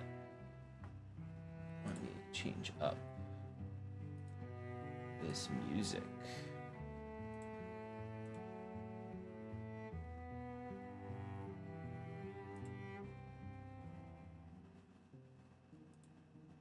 So you reach the building for this part of the college, or the academy, is one of the newest buildings, because the School of Naturalism, not the newest is the artificing facilities, which you've seen when Bruce and Septimus used to go and observe some of the artificing classes. This building is a little bit older, but still more contemporary. It kind of has the same architectural style of some of the other buildings, newer buildings in the Admiralty Corps. Particularly, you can think of like the Hyven Times with the pillars outside and the more contemporary architecture versus some of the older stonework of the older buildings or the brickwork of some buildings. Inside, you're led through a myriad of hallways. It has a very formal library aesthetic. A lot of dark stained wood in here. Spacious, but also with several alcoves for studying. After the vestibule does go into some of this general library that pales in comparison, of course, to the halls of Sigil. But they do seem to keep their own library separate from Sigil's. People always have to eventually go to Sigil for more of the esoteric text, but more contemporary research is held here, and novels or fiction or pieces of scientific inquiry from the most recent era. So it's smaller, but no less robust compared to a personal library. So this is where you truly can, if you have the permissions, look into contemporary work. So like Sass, the work that you have is very old, and it's very it's been refined over years, of course. But here's where you can find like the treatise on Genesis versus spontaneous Genesis. Like this is where you can find studies of artificing, of celestial cosmology, things that are new delves into Scientia that are quite interesting and deeply unproven. Because they have not been replicated and their studies have not been done on them. But they are certainly interesting. And that permission structure is tight. You would not even be sure if you would be given permissions here. Perhaps Septimus would be, given his relationship with Firma now. But they are quite cloistered in the School of Naturalism. Compared to the other older colleges, and even the Artificing College. The Artificing College is kind of like if you go to a school and they've got the hard sciences that have all these centuries of tradition, and then you've got we're the fast-acting engineering department. There's a different vibe, but needless to say, you're led through these halls, eventually to the faculty areas, where you would be led to his office door. And they rap 3 times on the door, and it opens upon that rapping. And inside, you can see Firma has his office embedded within a classroom. So he actually gives his classes in the same space, because he is on the forefront of experimental naturalism. There's not a lot of study in the intelligentsia on Alma and Anima. It's more in the monasteries of the divine where these things have been mused upon. But this is this sort of philosophy devoid of the religion is a newer trend in academia in Aldhalor. So there's a vast chalkboard with several different scrawlings on there. His handwriting is very hard to read. with a series of desks there for his small classes, all kind of flanked by his own personal library. And then beyond that, up a set of stairs that are very small, more of a raised platform, is where you can see his desk with different contraptions around him, with a wooden pillars around it and a pavilion above it, a tent above it that hangs down with several fine curtains. And you can see him sitting there by some magical light as he is writing in his own text and journal before he would look up and see you and say, Iron and Mana, Septimus. Welcome. I hope it's alright. I brought an audience. No, it is welcome. I was considering sending you a message to bring a friend, just for your own comfort. Given the sensitivity of this topic and your own, gestures, augmentations, and our conflicting beliefs on the nature of Alma. But please, come, sit, and you can see from the sides of his dais, where there are a few stacks of chairs, 4 of them magically float and are laid in a line in front of his desk.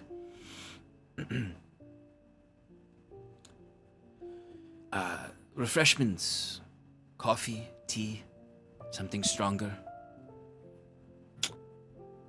I'm fine. I can't speak for the rest of us. We just had a very lovely one. I'd love a tea. I'll never say no to something stronger. Yes, a libation after your feast. Alright, Werner Hot Dog. I would like to see the baby. Fyrn's over there. Goo goo. But Fyrn actually picked up a Dudamancy book and It turns into an unseen servant brings a tray over where you can see the has a myriad of cups on it, teacups, coffee cups, tumblers that, depending on your request, magically fill with the requested beverage. Here's having water. Mm-hmm. I was surprised to hear from you, Septimus. I thought that perhaps our previous conversation had resulted in you being dissuaded from my own hypothesis.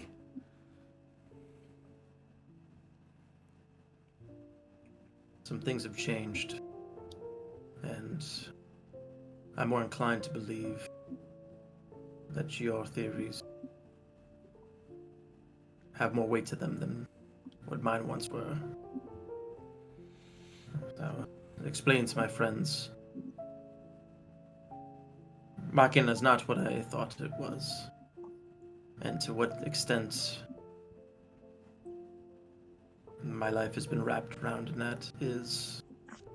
I need to find out. A curious breakthrough in your own experiences. It would be remiss not to ask what it is exactly that inspired a crisis of faith. Death. Death. The ultimate teacher when it comes to our faiths and foundations. Though something in our lives that, for those privileged, is simply a nuisance. At least while we are young and well. And he kind of he's an older man, so he kind of stretches up in his chair. He's like, But of course, even for the long-lived elves, death will come. And many theories believe even gods in the cosmos. Of course, we have seen dead gods. Do they die of their own passage through time? And what of our own cosmos? Is there an end to all this? Hence my curiosity for what we, Alma, take for granted, the immortalness of the soul. So what exactly is the experiment you had planned? How did you wish to test this? Well, I have something planned, but I do not believe the Academy would approve of the experiment given its risks. It is difficult to measure Alma, its material, its weight, its qualities with a living test subject. But given what I just said about the privileges of some for death to be a nuisance, to put it bluntly, I would temporarily extinguish your life to bring it back after measurements are done upon your Alma. Hence why I was planning to suggest that you bring a friend or a trusted ally in good faith who might, and he just looks at the various companions you have, who might, to put it bluntly, also slit my throat if I were not to bring you back.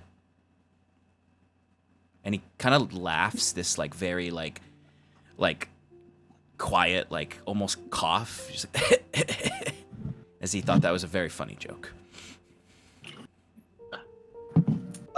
Fyrn just looks to both of them and says,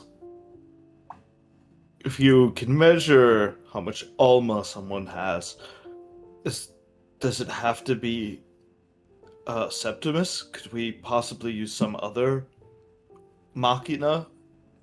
Unless you yourselves possess augmentations, it would need to be Septimus because we are testing the effects of the Alma from the augmentations. Though you do bring up a interesting aspect to this, Fyrn, which is a control for this test.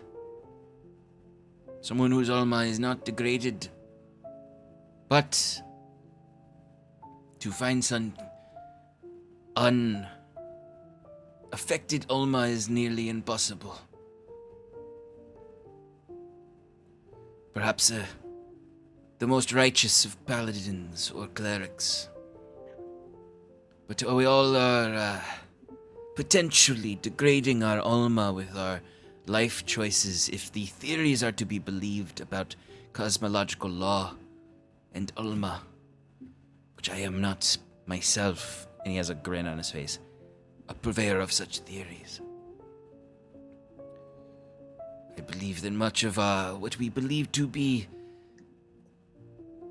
sins that affect our afterlives is not a study of our Alma, but the whims of more powerful but ultimately killable entities or non-infinite entities. Bar certain pacts that matter the soul, and greater oaths bound by certain magics. But a babe born in the farms, who lives and dies a peasant, is not making deals with devils, fae, or celestials.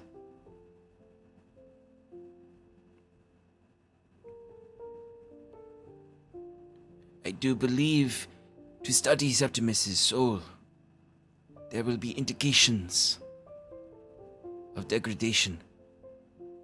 If my theory were to be at least partially true. What if you just did your research on if you can truly measure the Alma within someone, could you not just measure someone that is similar,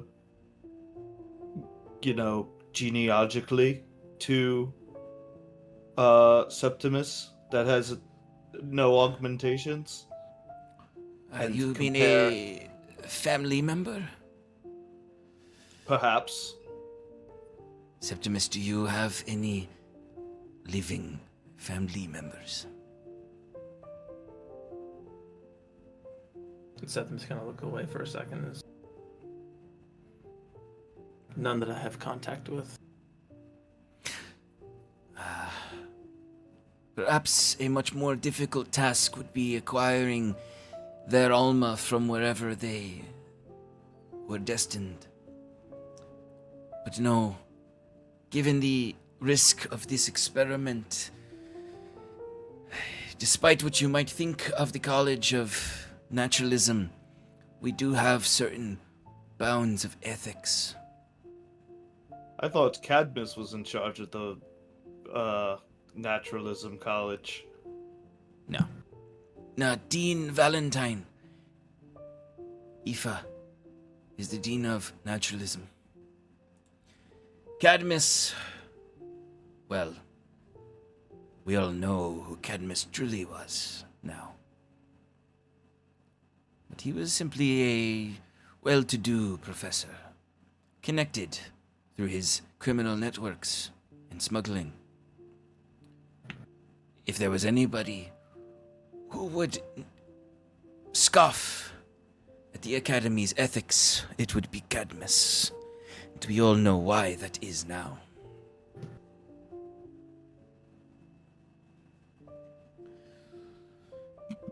This is a first dig into new earth and territory of knowledge. If things are successful in showing signs of knowledge from the experiment with Septimus, it would allow me to potentially expand the experiment beyond to those willing to engage in such risk. Ben would look to Septimus and say, if this is something you wish to do, do you think it would be safe for you to come back?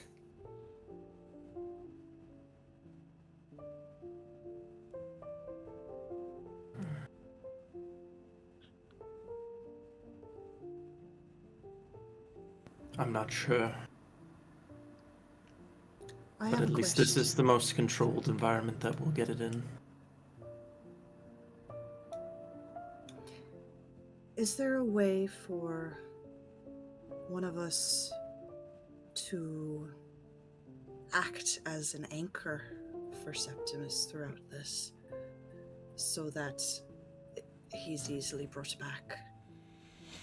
In theory, the devices that I have worked on with my colleagues should keep Septimus's Alma from moving beyond temporarily.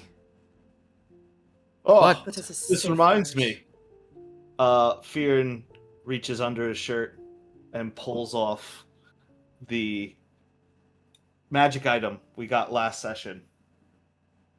Perhaps this would be of use? It's a magic item designed to create a shadow allowing the Alma to take an ethereal form once the body has perished, allowing the user to maybe this would be helpful in your research.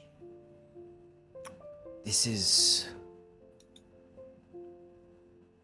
a potential benefit.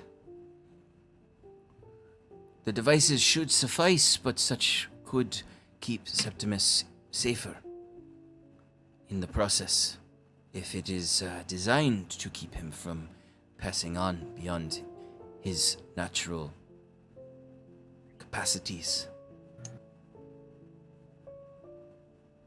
Yeah, and if there's, I'll look at Septimus when I say that. If there's also a way for one of us to ensure that you don't leave, I'm very happy and to be your anchor. In my studies of Alma and Anima, the two parts of our beings, that irrational, chemical, and that hopeful spirit, they are sensitive to such anchoring. It would be a matter of a few magical equations to help bind you and Septimus together, to help keep his Alma from moving on if there are unexpected outliers. Fyrn didn't read the details in the magic item. Ha! Wow, what does it say? It says the unconscious body is covered It's unconscious, by it's not a dead body. Yeah, and it's also covered by an impenetrable veil of shadow. So, like, doing research on that would be probably pretty hard.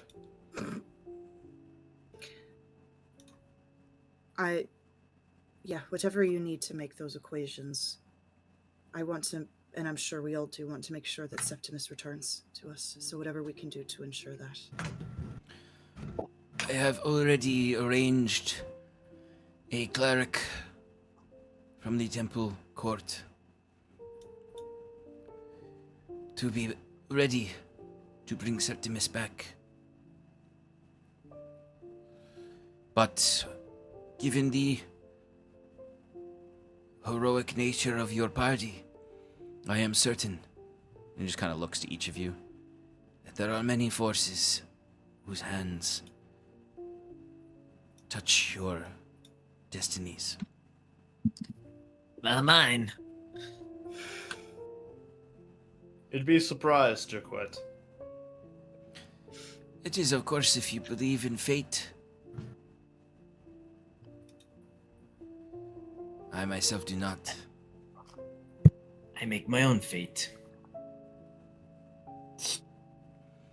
Yes. Astute observation of those who practice the humanities, that fate is more a matter of choices and their consequent effects. Something my colleague Sigil and I have spoken about. You know, never mind. I am one of the few who enjoys spending time in his libraries. As an aside, you haven't heard from him in the past couple days, have you? Like many, I have heard of his exploits in the Bay. From my understanding, he lays in recovery from such extreme magical power in his studies now.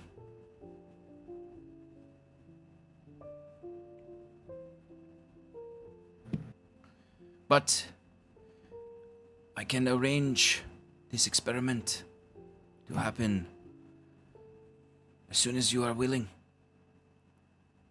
It will take a bit of time to go and recall the cleric and set up the station, but no later than tomorrow can I have this ready.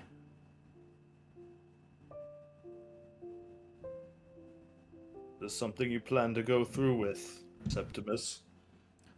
Of course, you can spend some time to contemplate if this risk is worth it. I, of course, have my own investments to see it through, but I am not so jaded not to believe this is a tremendous request of you, Septimus.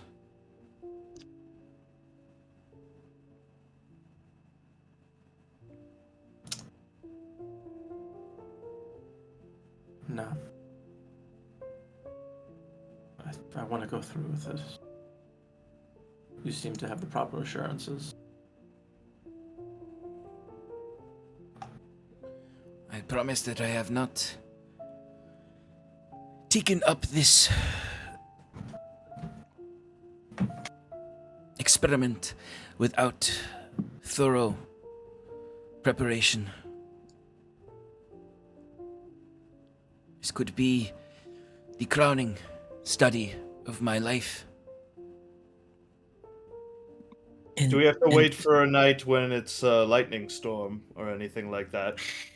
There is no need for the elemental forces of lightning. My devices will suffice, Fyrn. Okay, then. Now, I apologize if you said this and I missed it, but how exactly do you measure the Alma of a creature? How can you measure the weight of one's soul? That seems like something in the realm of the gods. A common belief, particularly amongst those who prescribe to deigenesis and binding of souls to gods. I believe there is some truth to this, in that our actions as Alma do bind us to gods. But I do not believe that we are born bound to these deities as slaves. I believe that, as you say, Jacquet, we make our own fate. And due to society, most choose to bind themselves to such gods. If there is truth to this fate, the study of a intact Alma should show something to study. This is forefront experimentation. It has not been so that one can witness an Alma spirit outside of the divine interventions of clerics. This would be a first, where an Alma is studied by a naturalist. So, Jacquet, to put it shortly, we do not know until we can observe.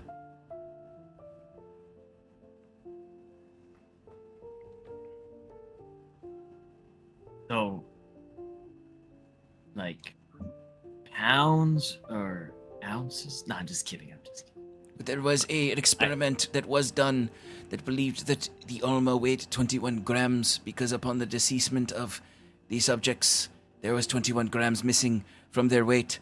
But it has hence been proven to have been a big faulty poop study. In some cases, you are not incorrect, Fyrn. That's a real world study.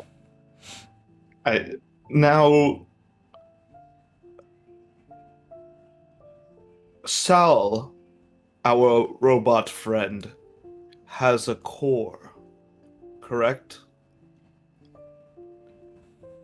Septimus nods.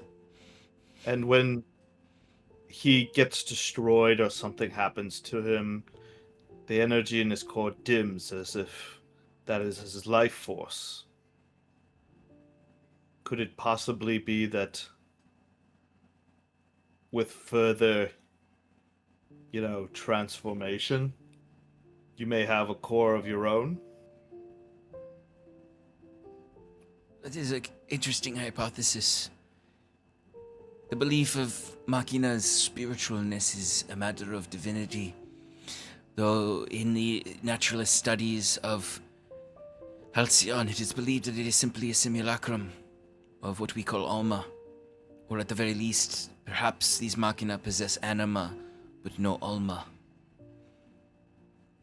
There are other religions, cults that believe in the allness of Alma, and that even things that we have in our studies prescribed to simply have anima, that is not true. All entities, all creatures, all objects of the cosmos possess some Alma. I was going to say, we've also seen technology expand recently about elementals that are being captured and their Alma powers are being used through crystals. The recent science believes that most elementals possess only anima and not Alma. But again, like you are saying, Fyrn, this is all very new knowledge that is untested. It is undeniable that there are some elementals who could possess anima, or Alma, but it is not tested. Jacquet. So I've been trying to find my notes on this, and I don't know where they went. Anima is the animating spirit of a creature, whereas Alma is the divine spark, right? Yes. So anima fills all living things, but only, sentient creatures with... Well, I guess, so, like, would a deer have an Alma? Hotly debated. Okay. So, I see.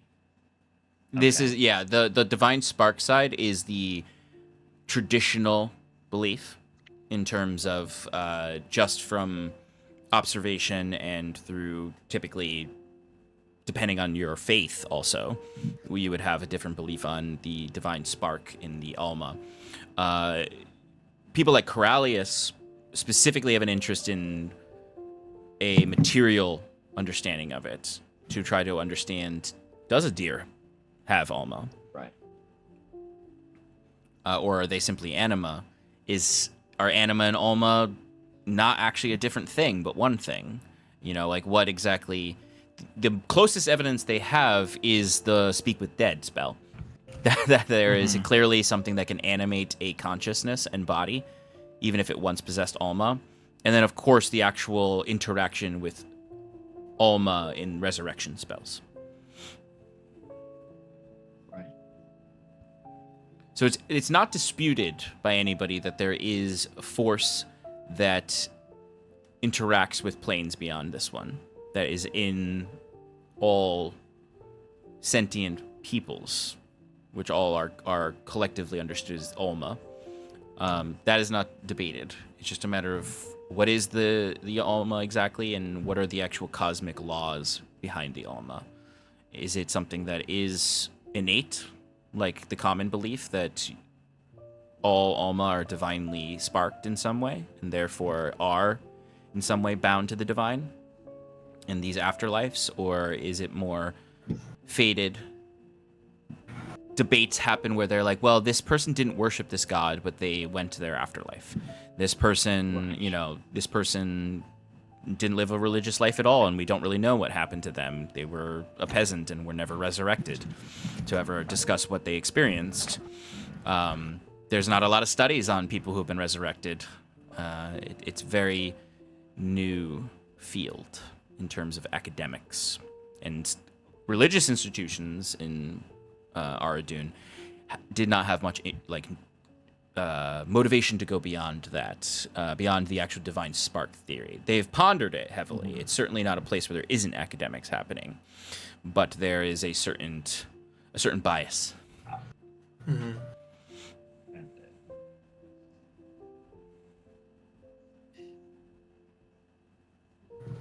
It's very very much so like the initial naturalist movements that led to the scientific theory, where it's like we are inspired by our religion, but we have some quirky theories because we are trying to break free of the dogma. Has Professor or Firma done any research on your weird orb things? Who's Maybe we don't. Septimus's yeah. cinders. Maybe we don't let Firma touch those. No offense, Professor, but To be honest, it is a bit of a blind spot for all folk to not question the strange things that float around adventurers. But they do look fascinating. if Septimus wants to let you study them, he can. But Is he? Yeah, you're referring to. he's him talking as about the art. cinders. Yeah. Yeah. Hmm. That I actually have an understanding about.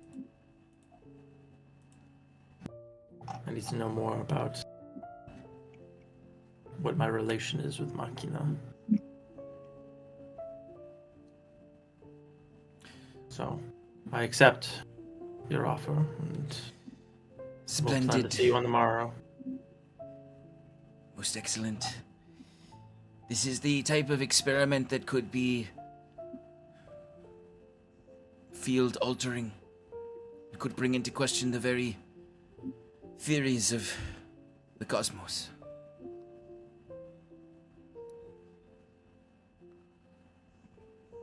Well, I will make the preparations.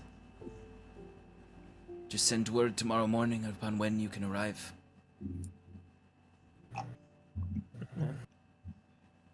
Everything will be sorted by the mid-afternoon or midday. Any time after that.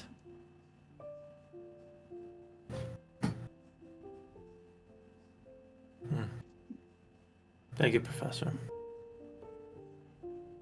Always a pleasure. Enjoy your evening.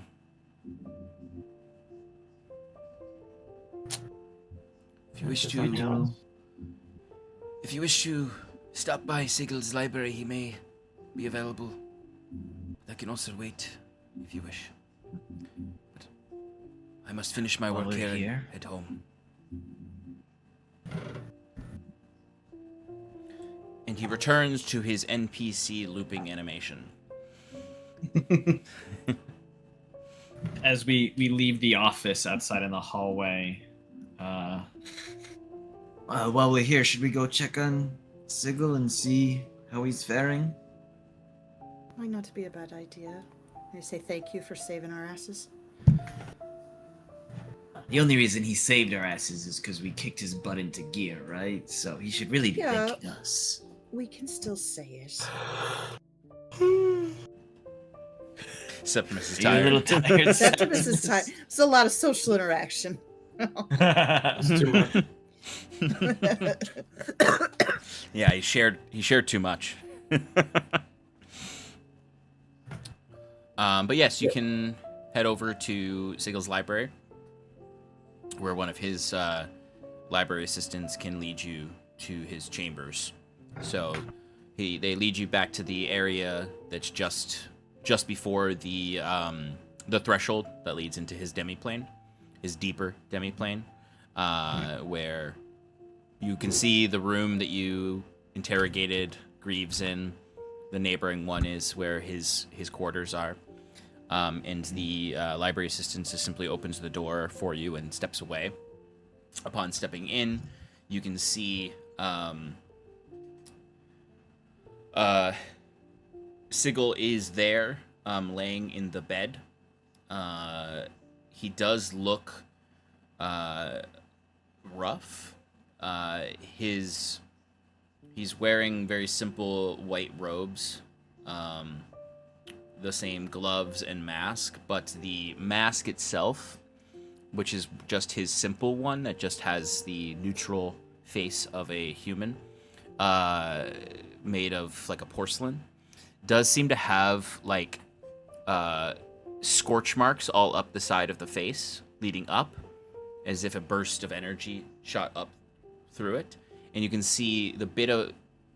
Rarely, he does not have cloth wrappings around his neck, so you can just see his flesh there.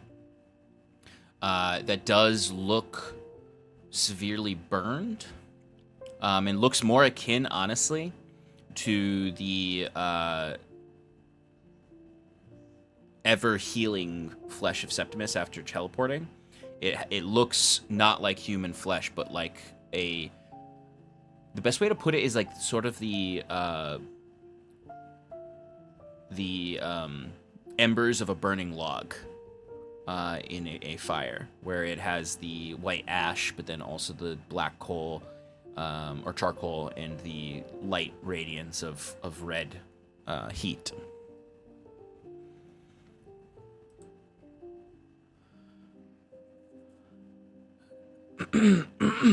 Maidenless is what you're telling us? He does look quite maidenless. He does look like he's about to tell you you are maidenless. I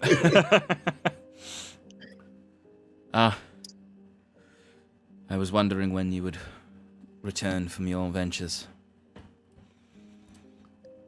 I'm afraid the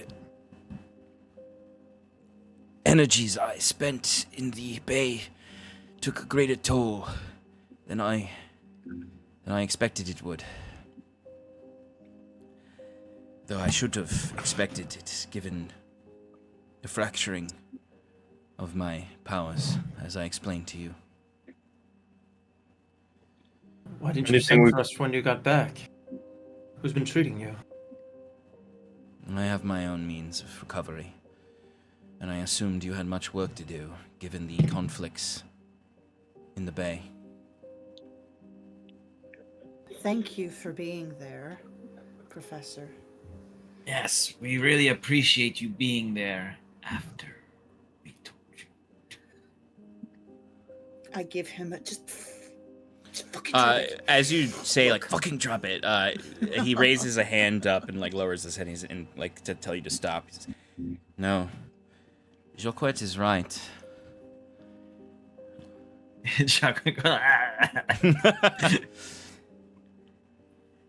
I had tried to hide away from this world and cosmos, but it is impossible to escape the weight of one's duties, given what conditions and blessings they possess.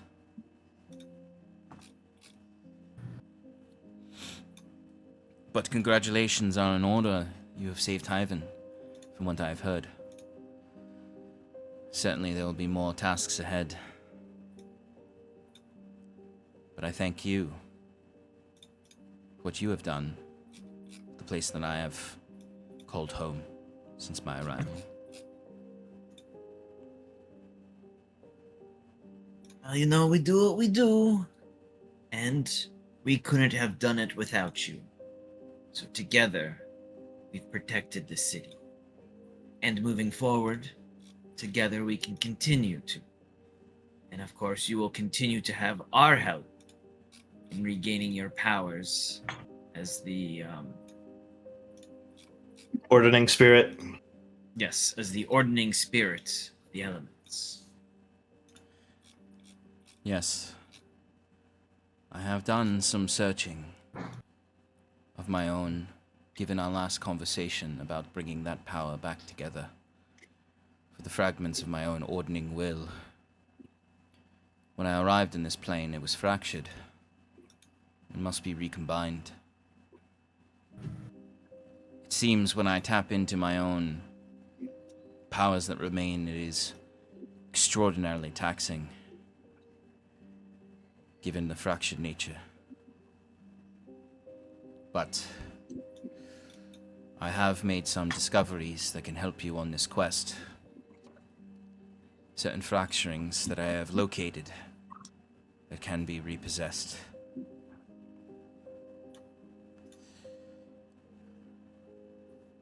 I seek to skirt my responsibilities over the mantle of complexity and spirit. I never liked the name mortals gave to my realms. Pandemonium. It is your innate misunderstanding of complexity, but I understand why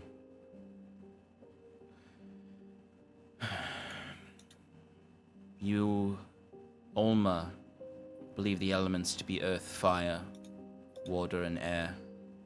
But in simplistic terms, there is a fifth. There might be akin to your Alma that you speak of. There's a certain spirit in the complexities of spontaneity, and what you call chaos. Fractal patterns. But perhaps could be the very essence of your Alma. In my seeking of simply relishing in it, enjoying it, loving your spirits, I forsook that responsibility.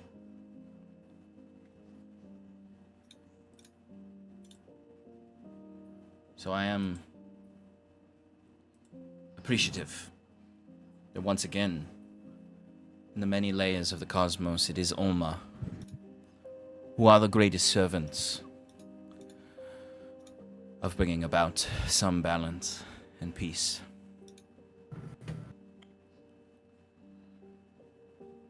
As much musings I can speak on of my realm, perhaps the further along we are on this journey. The nature of chaos.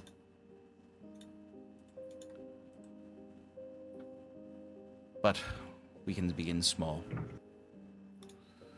There is a location within the Aldhalor Islands I have identified that seems to have an essence of my former self. If you were to go and investigate, you could perhaps find more information or even reclaim such will.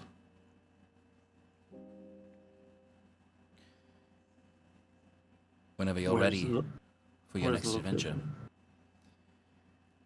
A chain of islands off the coast.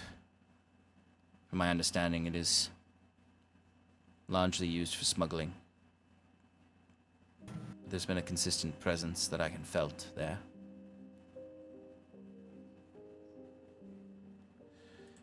That is undoubtedly part of my former will.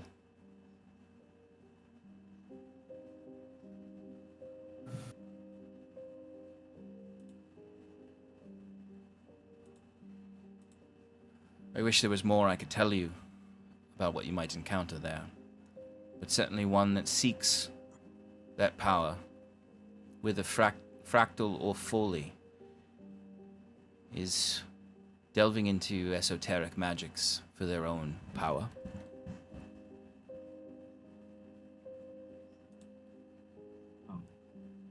What? We've heard of these chrysaltos. Is that no? Sorkril. Oh no, sorry. It's colloquially called the Three Giants. Okay. You're thinking of Chrysaltos, which is in the northern part, which is a larger area. This is. I just remember that the De Leon brothers are there, and I don't remember if you. No. What I'm talking about assumed. is where the De Leon brothers were assumed to be.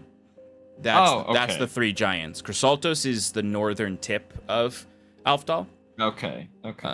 But you are thinking of the correct place, just not the correct name. Cool.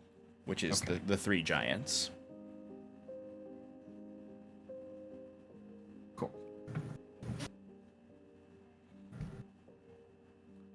Yeah, there are two offshore islands near Asia. They're the Three Giants and Sorokril's Wall. The Three Giants are the smuggling den that the De Leon brothers are believed to be hiding in. And Sorokril's Wall is the larger island that's further off the coast. Whoever is there, whatever entity it is, or Alma, will certainly be either pursuing this power or have stumbled upon it.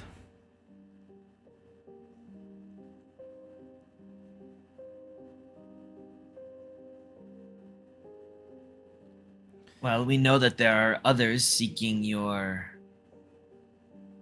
seat, to continue that metaphor. So it could be one of them. Could be Saipajin for all we know. He's potentially in the area. may be coming to Hyven for that exact reason. To find it.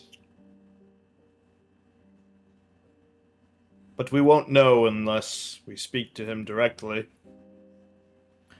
Well, I think we probably shouldn't bring up Sigil and the elemental ordering spirit with him. Understood. I think that before that, we should make sure Sigil is stronger in case a confrontation happens.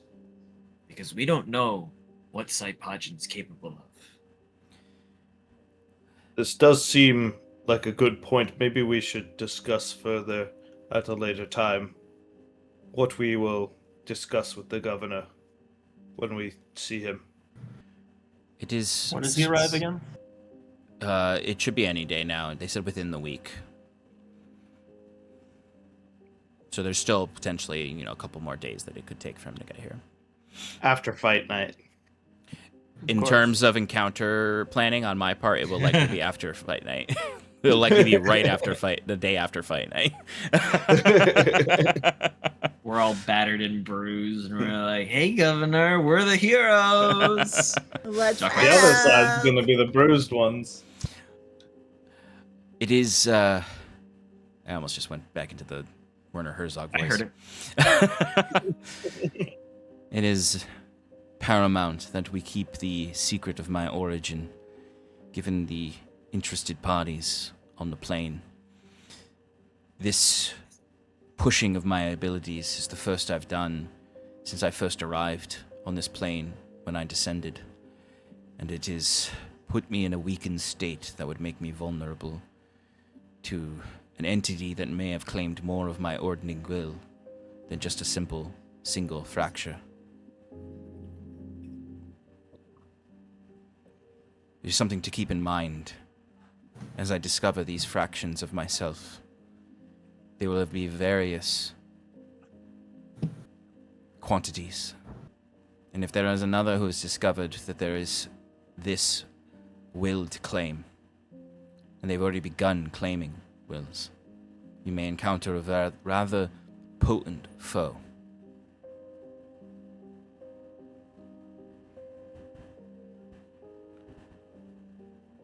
And they could come from all sorts of backgrounds. Alma, lesser gods, demons.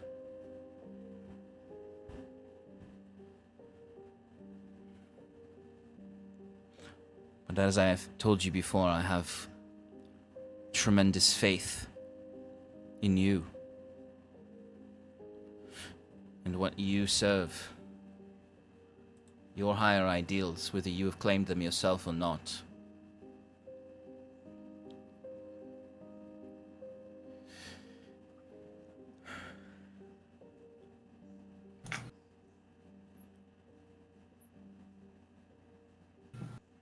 But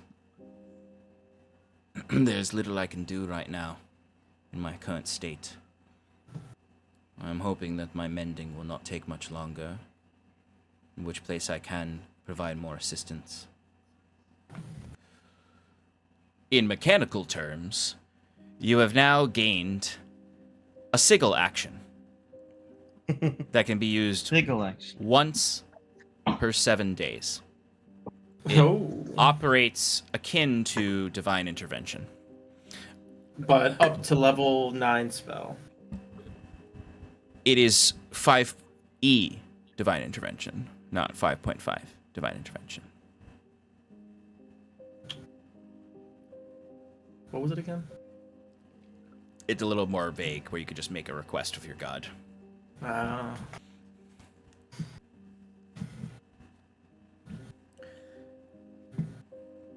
I will functionally, though, give you some standardized things beyond that you can just simply be like, obviously you've already seen like a destabilizing effect against an enemy to give you time is a functional use of it. But I want to give you guys the leeway to be able to try to request creative things for And how many days has it been I'd have to look at the timeline. since we sigil ulted? like Since 2 we days. invoked a Sigil. Yeah, it's been 2 or 3, but yes, you will be able to invoke Sigil is a better name than Sigil action. You'll be able to invoke Sigil once every 7 days. I would like to invoke a Sigil. And I like Sig Ultimate. Invoke. And that is basically a single use for the party. You don't each get a Sig Ultimate per 7 days. We can't use our Sig Ultimate to wish for more Sig Ultimates. Doesn't work that way, given the flavor text of the ability. Can we wish for love? It's been 3 days, but 18 sessions. Is that right? Oh, Jesus Christ. Yeah. So we'll see him in another year. You got to remember that the last arc was combat after combat after combat after combat. And given the D&D rules, a very simple skirmish can sometimes last a whole session. It's true. Well, Sigil, I think we'll leave you to your rest now. Call us if you need anything. We're not too far away. If I discover anything further about the anomaly at the Giants before you depart, I trust, Saskia, your vessel is sea ready for such a venture. Aye, it is. We shall inform me when we decide to depart. We should certainly meet at least one more time before you depart.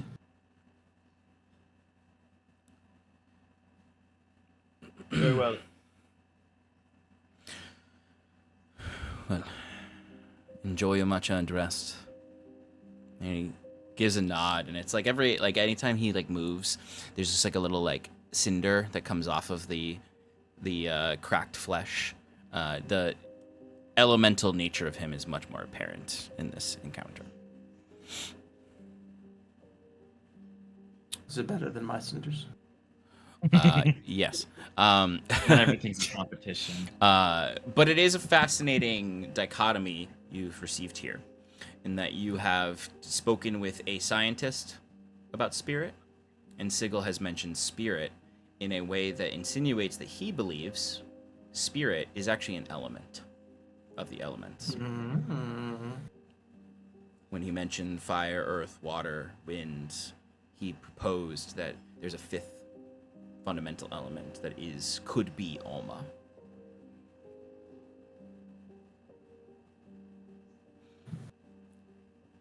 And that he's pretty much an ordering spirit of. Right?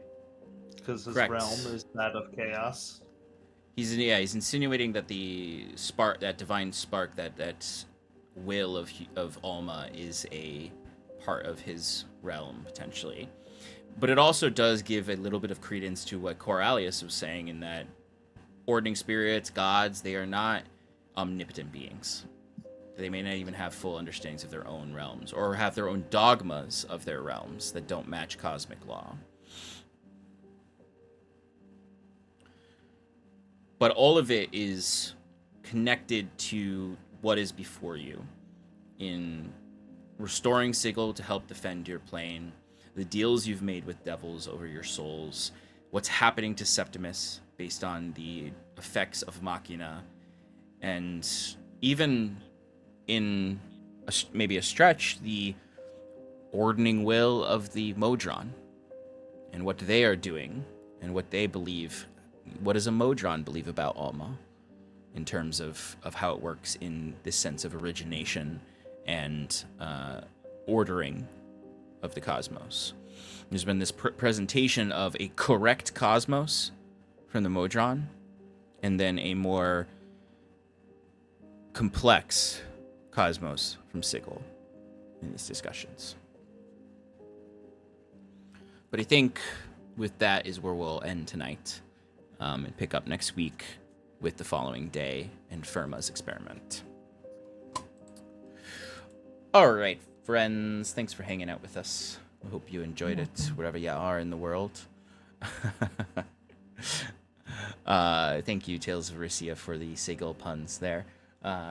We'll catch you all wherever you are in the world. Goodbye.